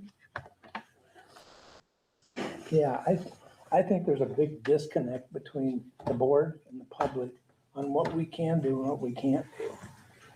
And somehow we gotta get you guys to know what we can do and can't do, instead of coming in and telling us we're not doing our job. Because that's not true. If you knew all the stuff, I mean, and we can't talk about it by law. So, I mean, anyway, I just wish maybe next meeting we can have I don't know what the answer is. But you're gonna keep coming back and doing this but nothing's happening. And you're thinking we're not being transparent. It's because we can't. But you could encourage them to take other measures, right? There could be something on the agenda that says, look, this is what we don't. We're not gonna, come on, folks. No, This I is don't know. board time. Anyway, Go ahead, Kevin. I'm just, it's frustrating to me, and I know it's frustrating to everybody here. And we gotta get an answer to it somehow. I don't know what the answer is. You know, and the belittling, saying we're not doing our job, Diana's not doing her job, it's not true. I mean, if you knew all the stuff that goes on, you'd really be surprised. Anyway. Hey, anything else, Kevin? No, thanks. Shannon? I do. I don't know if you guys got this, WASDA, it was in the email, which is kind of a report. I just printed some slides really, but it's about the cell phones in our schools. And so I just thought this was really interesting. So high school students lose nearly 42 instructional days to cell phones each year. That was huge. They say 23% of the school day, kids are on their phone. And the app, the top. Of the hours that they're in school? Yep. So Yeah, out of share 6 the- hours. Share of the school day, 23%. So they're on an hour and a half during school. Top app that they're on, Instagram, TikTok, and Snapchat. So not learning apps by any means. Washington State is falling behind. We're the red, we have an F for Washington State. I believe there are things coming about. And this was, I don't know exactly where this principal was at. It was Dr. Zachary Stillwell, but this was his quote, and I thought it was good. We went from kids filming fights in the bathrooms to kids dancing and singing to karaoke at lunch. That's magical, and every kid deserves that opportunity. So I thought that was cool. Just something that at their school they found once they had them put away. And, you know, it's, as the board, we already changed the policies here locally. Well, they're starting to talk about making it a state law. And they are, yeah. And so, I mean, we do have those policies in place, but maybe, you know, we can review it again. And we need to see, you know, how and where phones can be stored. There's the pouches. I mean, there's all sorts of different things out there. And then just our local exceptions to off and away requirements. And then, of course, the discipline and go over all of that. So anyway, that was just, I thought that was kind of interesting. Do you have several copies? I don't, I just made one copy, but I wasn't sure if you guys had it in your email. If not, I can forward it to you. Okay, well. And we do have our policy that you put in place, and it's in our handbook again, that they are not to be seen or heard during the instructional component, with the exception of between classes and at lunchtime. Some school districts have ratcheted up a notch where they make students place their phones in a pocket at the beginning of the day of school and when they leave. So that would be the next step if you were interested in doing that. It's going to be interesting to see what legislators do in this next session. If they put it in a state policy, it can be anything from, we want every school district to have it and have local control, to we're putting in where you can't have them at all. I have no idea where that will fall. So probably they're going to lean on the local choices. And so if it's something you want to look into to ratchet it up, I know the other schools in our area have done it, not on the Olympic Peninsula, but they've done it, and they've seen huge change in student interaction and engagement. That would be a lot of pockets to put the.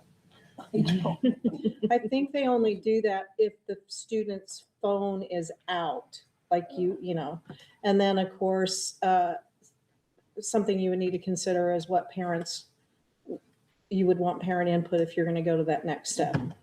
I feel like the parents here were pretty understanding when we changed the policy. I feel like our teachers would support it, like it would be a relief, because then they can focus on engagement. Instruction. And if there's a medical reason, I can see where that would be. Yeah, I mean, we would have to, some of our students have it for diabetes monitoring, for other medical things, and then you would absolutely allow that according to the student health needs and safety needs. Okay, thanks, Shannon. Thanks, Kevin. And I don't have anything, so, who's here? Is Myron here? Sorry, I Myron. am here. Yes, I'm here. We're just getting ready for the launch of school. We have our instructional coaches we've hired. Our new instructional coaches are starting on Monday. We'll get them onboarding on Monday. We're super excited for that. We have an instructional coach in elementary school. Then we have 2 in middle school. And then we have our new teachers start a week from Monday. And all of our teachers come back a week from, they all come back on the 12th. And we'll have our back to school session on the 12th, so we can begin doing our training in PD for next year. So, and yeah. Do you do that online or, I mean, like in Zoom, or do you actually bring everybody there? We do it all through Zoom. We utilize Zoom, the K-12 Zone, Microsoft Loop, Microsoft Teams, Engagely, a variety of online resources. The good news is this year we are not doing significant training on platforms because we're not changing any platforms. We're just enhancing what we already have. So a new teacher dashboard is launching this year. A new Launchpad, a new Learning Coach Launchpad is launching as well. The Learning Coach Launchpad allows when they log in to learn.k12.com, they will see basically the exact same things their students see on their Launchpad, and allows them to flip between their students to see what assignments are coming up due, what class sessions they have, what their current grades are, all in one easy to find place. So we're really excited about the enhancements we have coming into next year. Good. Is that it? Thank you. Everybody's getting ready for school, and they're already advertising Halloween things on TV. Gee. All right, unfinished business. First up is resolution number 10-25/26, replacement of Forks Middle School project. And so I need them, what? You Yeah, wanna say this would anything be about to it? place it on the ballot for November. We would need to get it to the county for, before August the 4th. And it would be for the replacement bond that would replace the Forks High School bond, Which is running out. which is running out. And it proposes a $34 million bond for 25 years. And how much was the total for both the high school? Both both phases of the high school came to about 24 million total? This, 12 and the new 11? addition that we built in 2012, 2011 was 19 million. Okay. That's crazy. Mhm. So that's quite an inflationary bump. And 34 million plus the 21 million that we would get with our state matching funds. And again, that's why the push to get it on the November 2026 ballot, or So if we get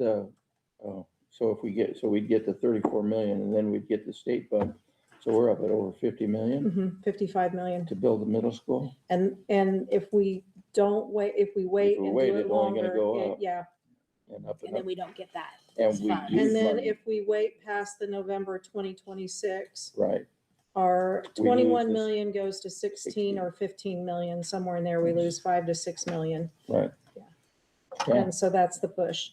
And then the other component that we will start getting the word out is we'll sell the bonds at 2 different points. And because in 2028, our current bond drops half. And so we'll ease that in to keep the bond rate as flat as possible.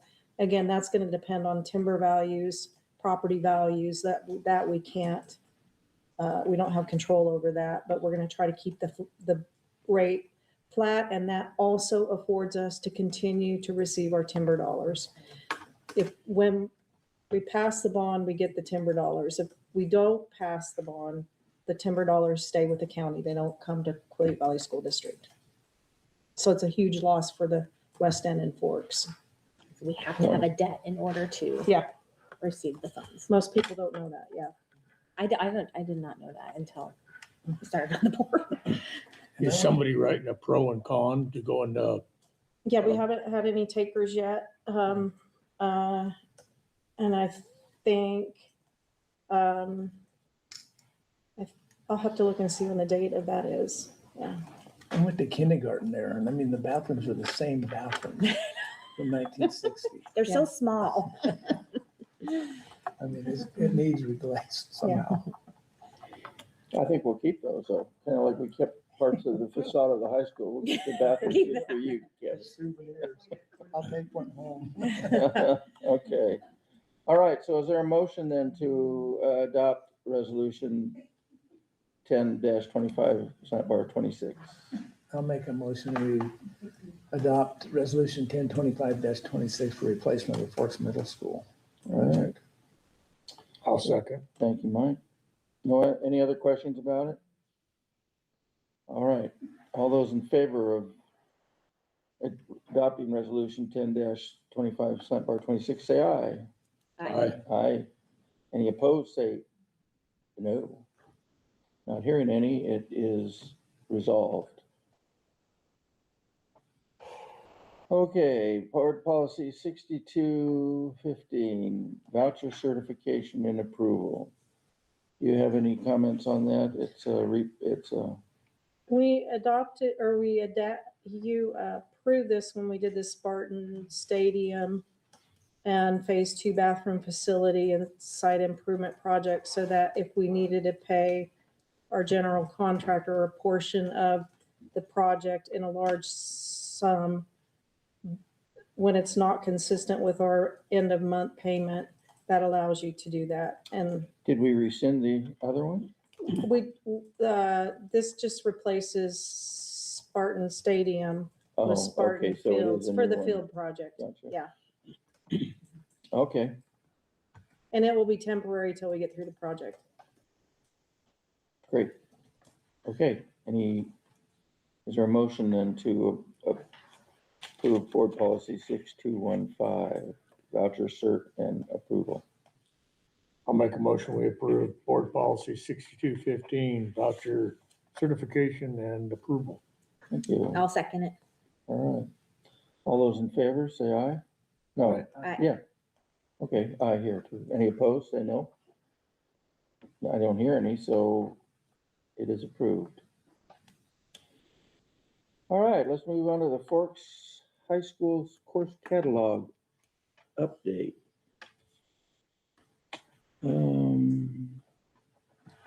As Brenda said, this was here. Yeah, the change, the update is that it includes the college in the College. high school credits. Great. And the titles of courses. It's what? The titles of the courses, so it would be like AP / See, College in the high school. college in the high school, yes, I think I left them highlighted for you to see. okay. So those are the changes from the previous approval for the 26-27 school year, so it's pretty much the courses I talked about a few minutes ago. Okay, yeah. Great. Looks like a good, fairly decent offering.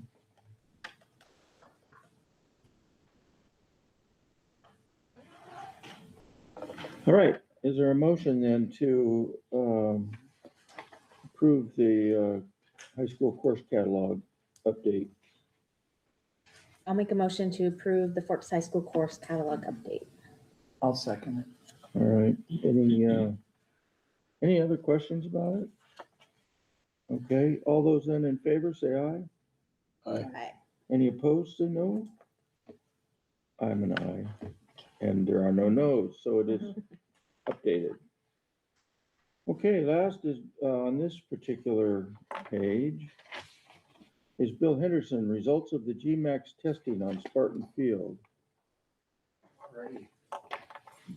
So basically, we do it every year. We do GMAX testing. This year was a little bit different though, because Field Turf came out after 10 years. They like to come out, check your field, give you a life expectancy of your field and basically the carpet on top. Did he tell you 13 years? He was there today and he said, hey, he goes, your field looks great. He said, the field's in good condition. It looks really good. He said, like he said here, he said, it looks 5 years old. So we want to keep up what we're doing on it. He told me 3 years for sure. He thinks it's going to be more like 5. So we want to continue just the same maintenance that we're doing on it. The GMAX testing, basically, it's for football and contact sports. It's something that we'll have to do on our ball fields and the outfields as well, because we want to use those for the Weston Youth League sports programs and such. How do they do it? Is there a machine that they do. pound the ground It's with? a drop. And basically, it's a device they stick on the field, and it drops, and it gives them basically what the drop was. And you want to be under 200, and I don't know exactly what it stands for. I just know you have to be under 200. In our field, on the first drop, they do 10 drops or 10 full drops around the field, 3 times on each of those. And so the average came out 138, which is really good. I think this is better than last year, realistically. But what we do, again, we room our field, we fluff the field, the whole 9 yards. So that just, it's to make sure we're not getting an old, hard, Yeah, that our field's not compacted getting rubber or whatever. Right, because once you don't meet GMAX, then you have to do something with your field. Okay. So we meet GMAX. And that's the big thing for the outfield with those baseball fields. We want to make sure that those meet our GMAX with, a pad's expensive to put underneath there. The E-layer is more expensive. E-layer, if you think the E-layer, what you saw here, it's basically like a track going underneath your field. They come with the asphalt machine and put it down. So, but my big thing tonight was when he was here, I just wanted to make sure his system would meet GMAX. Without all the pad and the, Those pads are expensive. You'd be surprised how much that E-layer is. That E-layer is very expensive. So, but anyway, we did really well on it. Our field's looking really good. We want to continue the maintenance on it and just kind of continue what we're doing. Another thing we'll have to do out there is try to get Pam's track topped here before too long. But prices keep shooting up, Pam. Oh my goodness. Anyway, was there any questions on anything? You guys are doing a good job on the maintenance. Yeah, thank you We're for trying. taking care of it. It takes everybody though. It takes the teams going out there and putting the rubber in, track teams out there, just picking up things like that. And just the community knowing that It does. you can't take Gatorade out or. That's been one of our biggest ones, is people taking food products and things like that out onto the field and such. But again, it takes everybody using the field to keep it up and keep it together. And, our district's done a pretty good job with that in our youth league program. So like I said, they said it was in great shape today when they came out. So anyway, Good news. Thank you guys. Thank you, Bill. Thanks, Bill. All right, let's move on to new business. First up is award Spartan Field contract to Interwest Construction, ICI, for $4.353 million. You want to talk about it, Diana? I'm happy to do that. And I have, Jay, are you on with us? Yes, I Is am. Jay here? Okay. And then I have Bill and I have Kyle here who are also have been on the project. So we've been working on the project for 3 years now. And originally when we thought we would be able to do the entire project for about 3.2 million. And so this is the bid base for the dirt work, or what the site improvement, the sidewalks, everything in preparation for what you saw today. And so we opened up, we had really good response. Sometimes we've only had 1 or 2 GC responses, general contractors. And so ICI is the apparent low bid for 4.3 million. But we have some alternates in it. One of the things is the E-layer component that you heard Field Turf talk about today. Jay, do you want to explain how those work? Yes, let me share screen. So the Field Turf's presentation, I've personally never seen us do and never seen a field not have an E-layer or a pad, especially at a high school level, even at a baseball field. And so to speak to sorry about that. So to speak to the alternates Diana was talking about, as you can see, we had 5 envelopes, Interwest Construction being the 4th one here at about 4.3 million. The alternate bids are not included in this base bid above. Alternate 1 is field lighting to add underground conduit, so that in the future we can actually have field lighting at Forks High School fields. This is crucial to do at this stage, because if we don't, then I mean that would involve essentially tearing up the field and replacing it. Obviously not very advisable. So that cost is looking like an additional 129,000. There's also similar work where it would be the underground conduit and vaults for future pedestrian lighting. That's an additional $4,000. Dugouts are honestly only separated because it was communicated to the district for the RCO grant that they would not pay for dugouts. It has since been clarified that they would pay for dugouts, but that was after bid documents had already gone out to contractors. And so we were breaking out the dugouts so that RCO would know that they weren't paying for it in the base bid. So this is really just a home and away dugout for both baseball and softball. And then A4, this was added during the bid process. So we had actually decided to have the E-layer as the base bid. That was primarily based on a previous project myself and the design team had worked on. These bids were opened in 2023. This is Olympic Middle School athletic fields. And the numbers that we were seeing then were actually the base bid was the pad, and alternate 6 here is to furnish and install an E-layer instead of the pad. And surprisingly, we were actually getting a credit to do an E-layer instead of a pad. Now it was interesting, on bid day, we opened bids in Auburn School District. I actually ended up calling with the director of maintenance after we opened bids, calling the landscape architect and confirming that isn't the E-layer a better product, and she validated that yes, it absolutely is. And why we got a credit, she was unsure. It's possible that it's just because they're really large fields.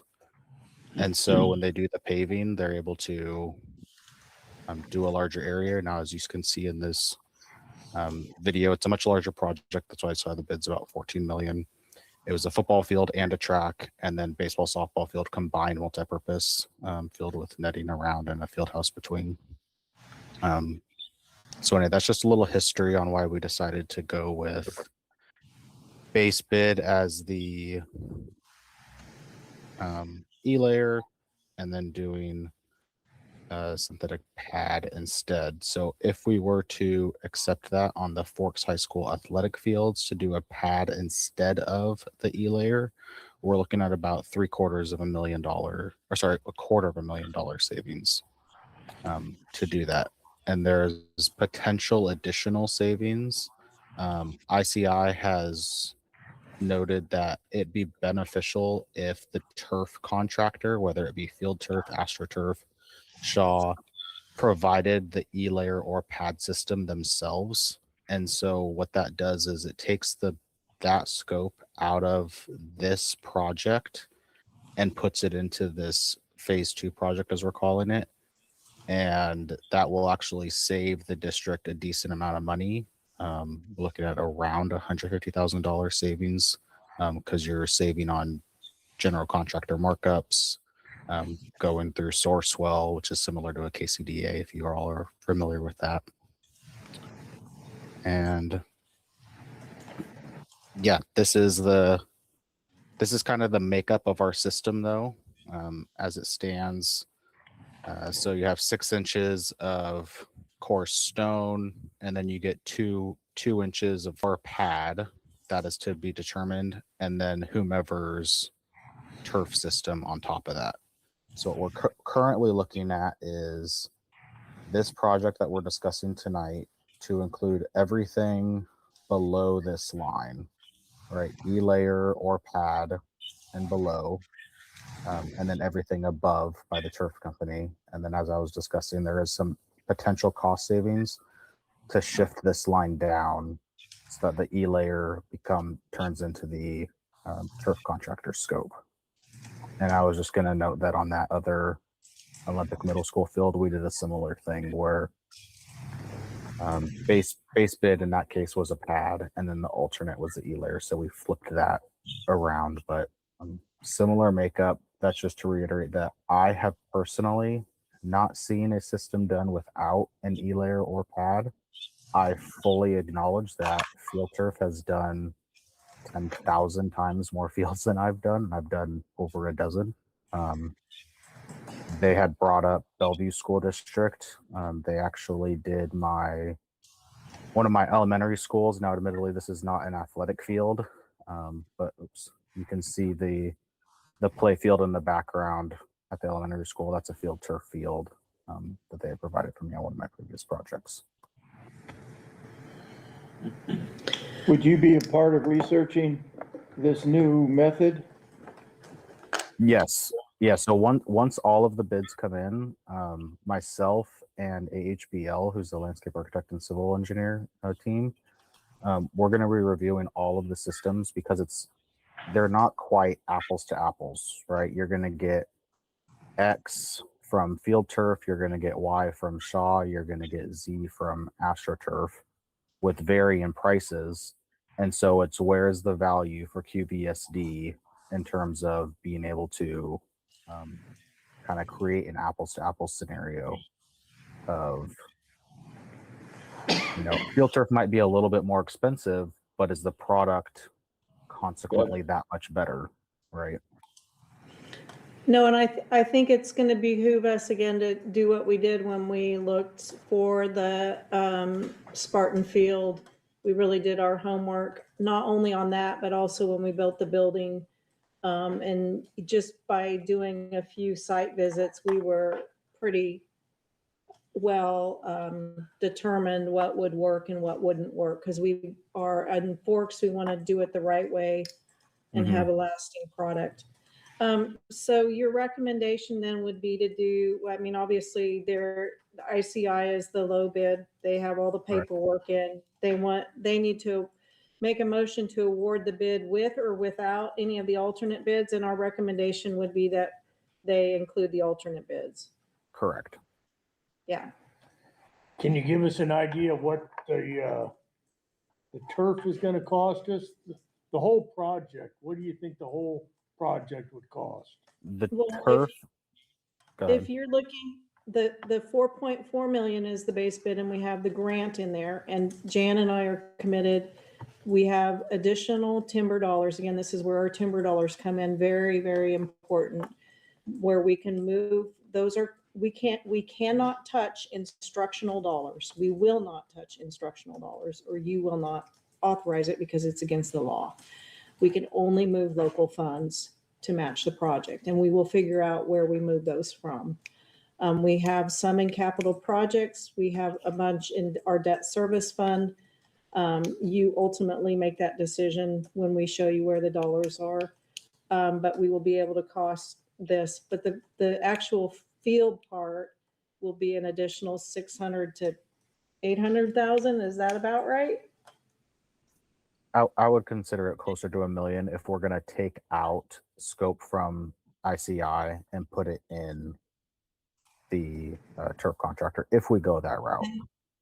And that will not be considered in this year's budget. We're going to accrue additional timber dollars next year. I think we have accrued over $500,000, and then we are applying for other additional grants. I'm pretty certain there's one that we will get. If not, we will find the money to pay for it. I mean, the issue is going to be that we have to do this now, because you wait, you look and see what happens.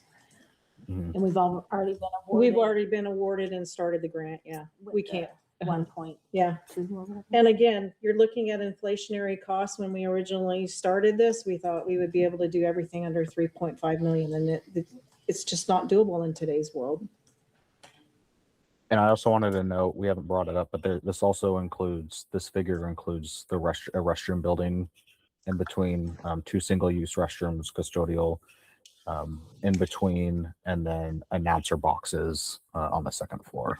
That could be expanded in the future for future athletic storage and or concessions, however the district sees fit.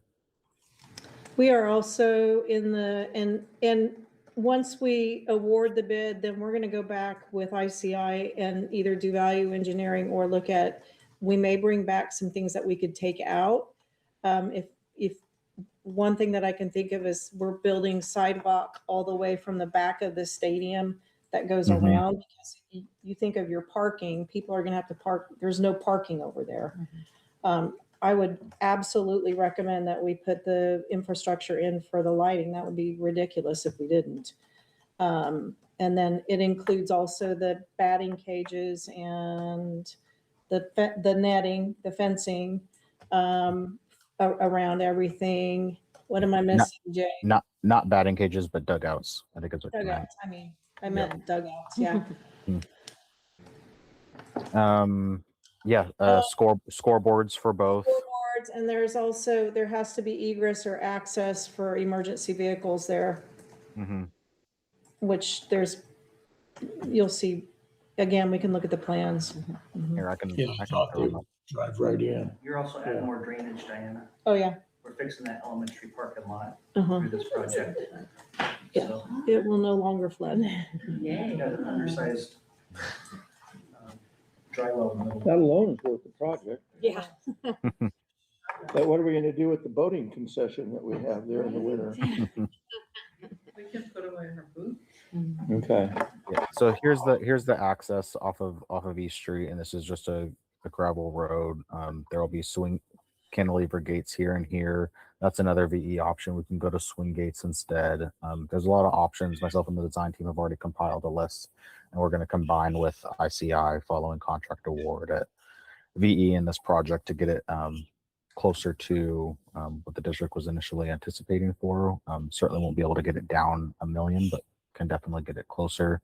And then while I'm here, I was just going to note, because it came up during Field Turf's presentation, this is our baseball pitcher's mound. The reason that it's not at softball is softball doesn't have a traditional quote unquote mound. It's a flat circle for them pitching. But yeah, this is an 18-foot circle with concrete leading up. The pitching rubber is also set in concrete, and this is a pretty standard detail.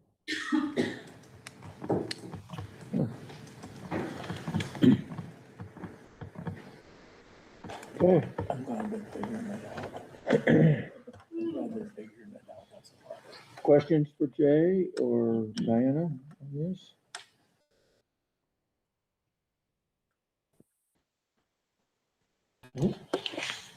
Are we gonna have to take money and set it aside for this field like we're doing for the football field?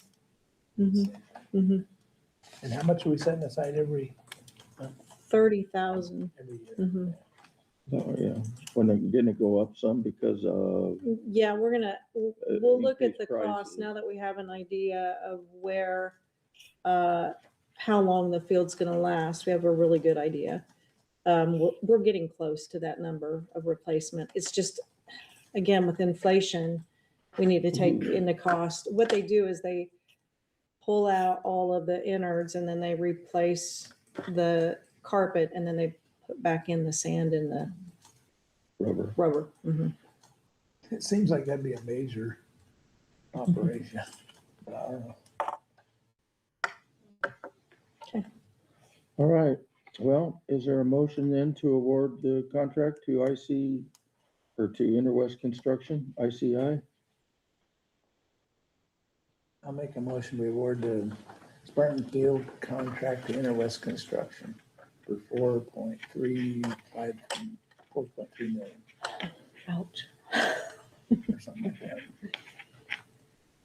There's a second? With the alternates. I'll second. All right. Any last questions? All those in favor then of awarding this contract, say aye. Aye. Aye. Any opposed, say no.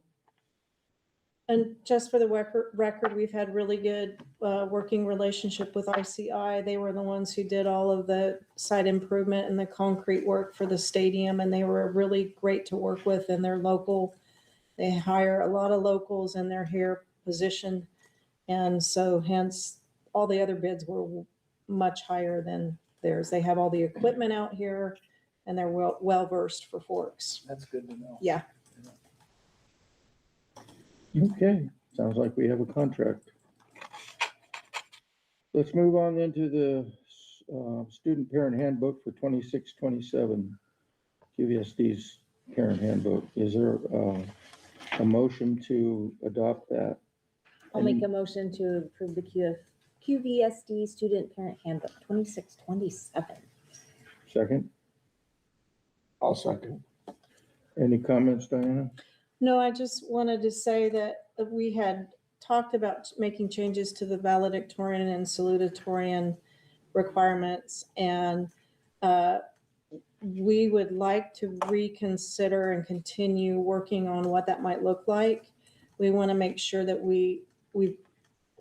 Brenda wants to get a committee together of stakeholders, including some parents and staff, to make sure that we're responsive to the needs of our kids. And with implementing college in the high school, we really didn't feel like it would be fair to change for the current senior class. So she's going to be working on that now, where we've got plenty of time to communicate with parents and students so that it's fair and equitable. Did I say that right, Brenda? Yeah. So stay tuned. We do want to adapt it to modern times and changes, but we also want to be very respectful and fair to all students. So it is as it is. Great. Thank you. Any questions? All right, all those in favor of approving the QVSD Student Parent Handbook for 26-27, say aye. Aye. Aye. Any opposed, say no. Well, tonight is the night of handbook approval. Is there a motion to adopt tonight's the Homeschool Plus Student Parent Handbook for next year? I'll make a motion, we approve the Homeschool Plus Student Parent Handbook for 26-27 school year. Great, is there a second? I'll second it. Any need for questions or comment on that? Probably pretty straightforward. Yeah, there were just a few minor changes that are in alignment with the law, including that a student is required to attend face-to-face, and if they're not making adequate progress in their student written learning plan, that they have an intervention plan on file. And so that would apply to both any of our K-12 students. Again, we serve about 38 students in our Homeschool Plus program. Okay. All righty then, all those in favor of the Homeschool Plus Student Parent Handbook, say aye. Aye. Okay. Aye. Any opposed? No. Okay, it is approved. Is there a motion to adopt the QVSD Athletic and Activities Handbook for 26-27? I'll make a motion to adopt the QVSD Athletic and Activities Handbook.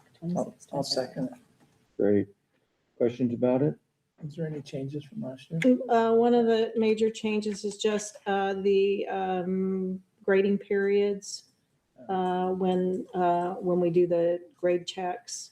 Kyle, was there any other just minor changes in? Not substantive changes. The dates of grade checks just really rolled over to align with the new calendar. We did change the format in the table of contents and try to make it a little more concise and just more reader friendly, but the contents are the same. Okay.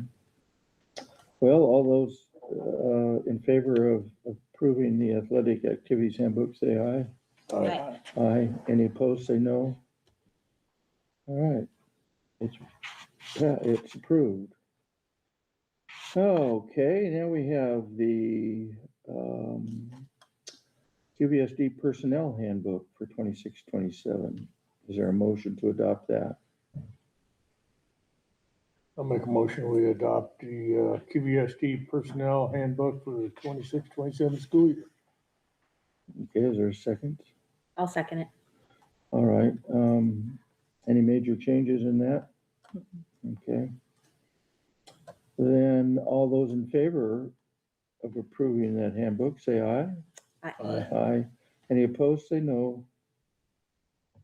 Pretty standard stuff. Okay, now we have the Forks Coaches Association agreement.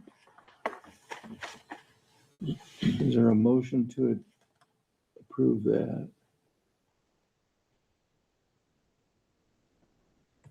There are no monetary changes, so the salary schedule is the same. All of our other bargaining agreements were on a 3-year rotation. They were on a 2-year rotation, so it was just mainly change in language a couple of places, but weren't any other big changes were there, Okay. Kyle? Yeah. I'll make a motion that we pass the 26-29 Forks Coaches Association agreement. Second? I'll second. All right, all those in favor, say aye. Aye. Aye. Any opposed? None opposed. We are in agreement. Next, we have a curriculum adoption for the Forks Middle School Social Studies. Diana wants to, do you have some comments about the process for adoption? Yeah, I'm gonna rely on Elena Velasquez we have the curriculum in front that was chosen. We did follow the best practices and board policy process, which is aligned to OSPI's guidelines for, ultimately it's your decision as to what curriculum, but I brought curriculum you choose, but I brought Elena to explain the process. And before she starts, I want to say that this is for the middle school social studies curriculum, and the social studies curriculum that we have is from 1997 is for the Oh. grade. So that's more historical then. I was gonna do the drum roll. Sixth grade is from 2002, but the process started at the end of the 2024-25 school year when PLCs were hitting off that first year of the PLC work. The teachers identified their essential standards, and they found that our materials are outdated. History doesn't change, but perspectives do, and so they felt like they needed more updated resources for our students. And so initially, Kat Gingrich, who's no longer here, she moved, but we have a new hire. Brittany Acheda, Layla Camacho, Madison Raby, Kristen Palmer, and Tammy French also was helpful in that. And so they reached out to different curriculum. They looked at Savis, Pearson, Prentice Hall. The original publisher of the 1997 is no longer in print, Houghton Mifflin and McGraw-Hill. And so they made a recommendation after looking at the options of trying some of the lessons in their classrooms. They made a recommendation for McGraw-Hill. We opened that up to families at our family night. We had materials out for families to look at the resources and we didn't have a lot of people. What I've noticed is even though we have a window of opportunity for parents, we don't always get a lot of parents coming in and looking at those resources, but we did have a few, and they were all positive. The teachers liked the materials because they aligned to the standards, number one. Let me see what I have some notes here.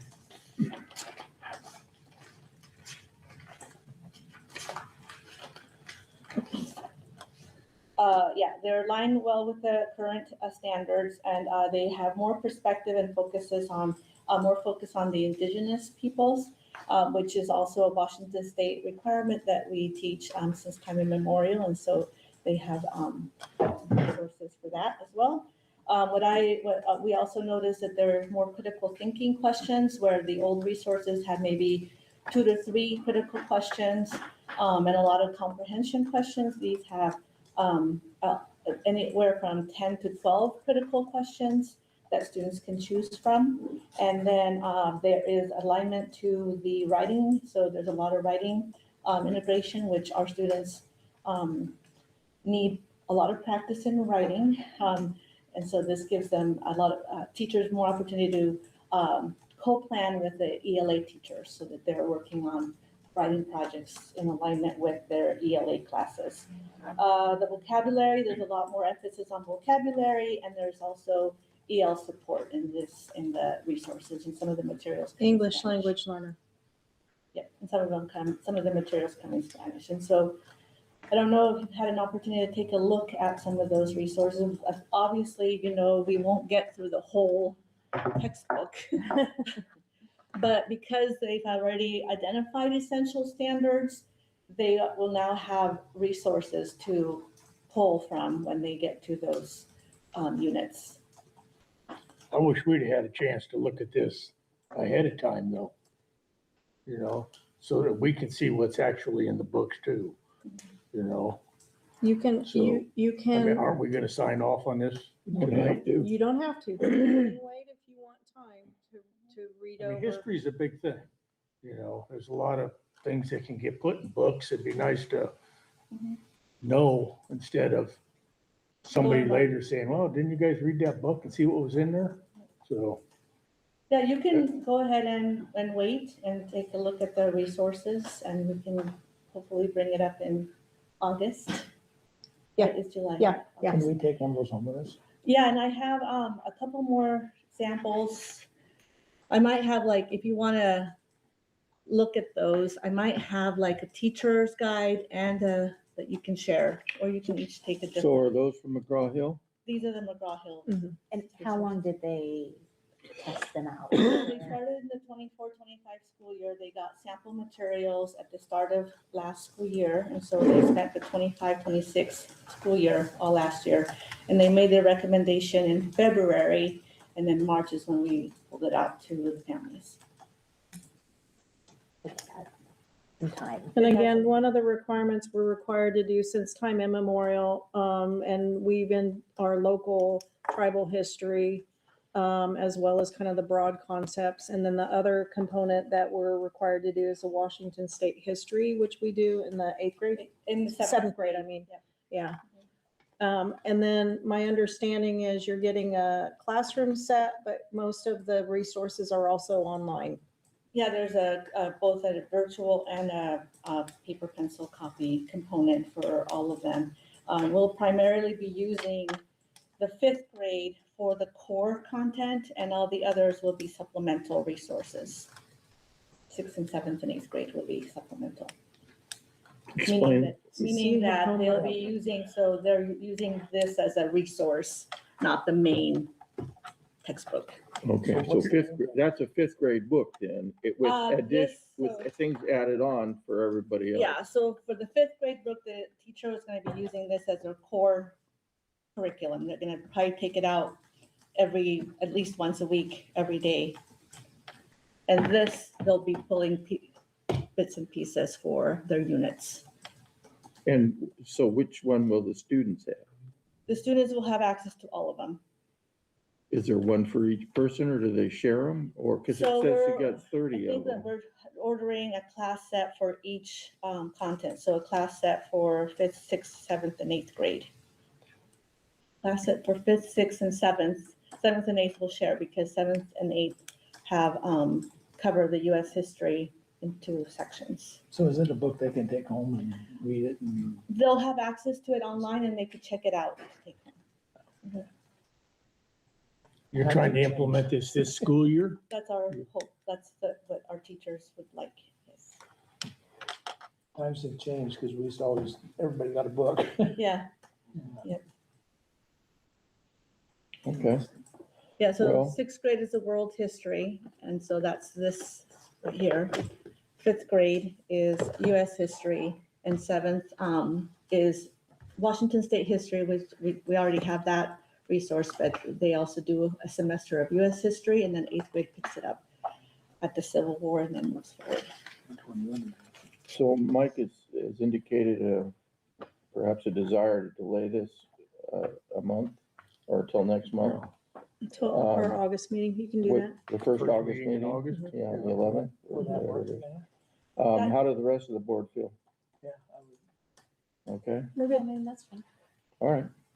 Well, then let's pull that out of new business and table it till our August 11th meeting.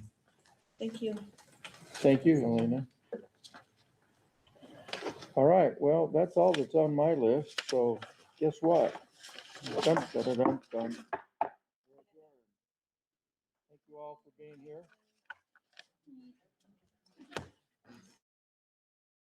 Thank you, guys. Have a great night. Thank you, Yuzo. Good night.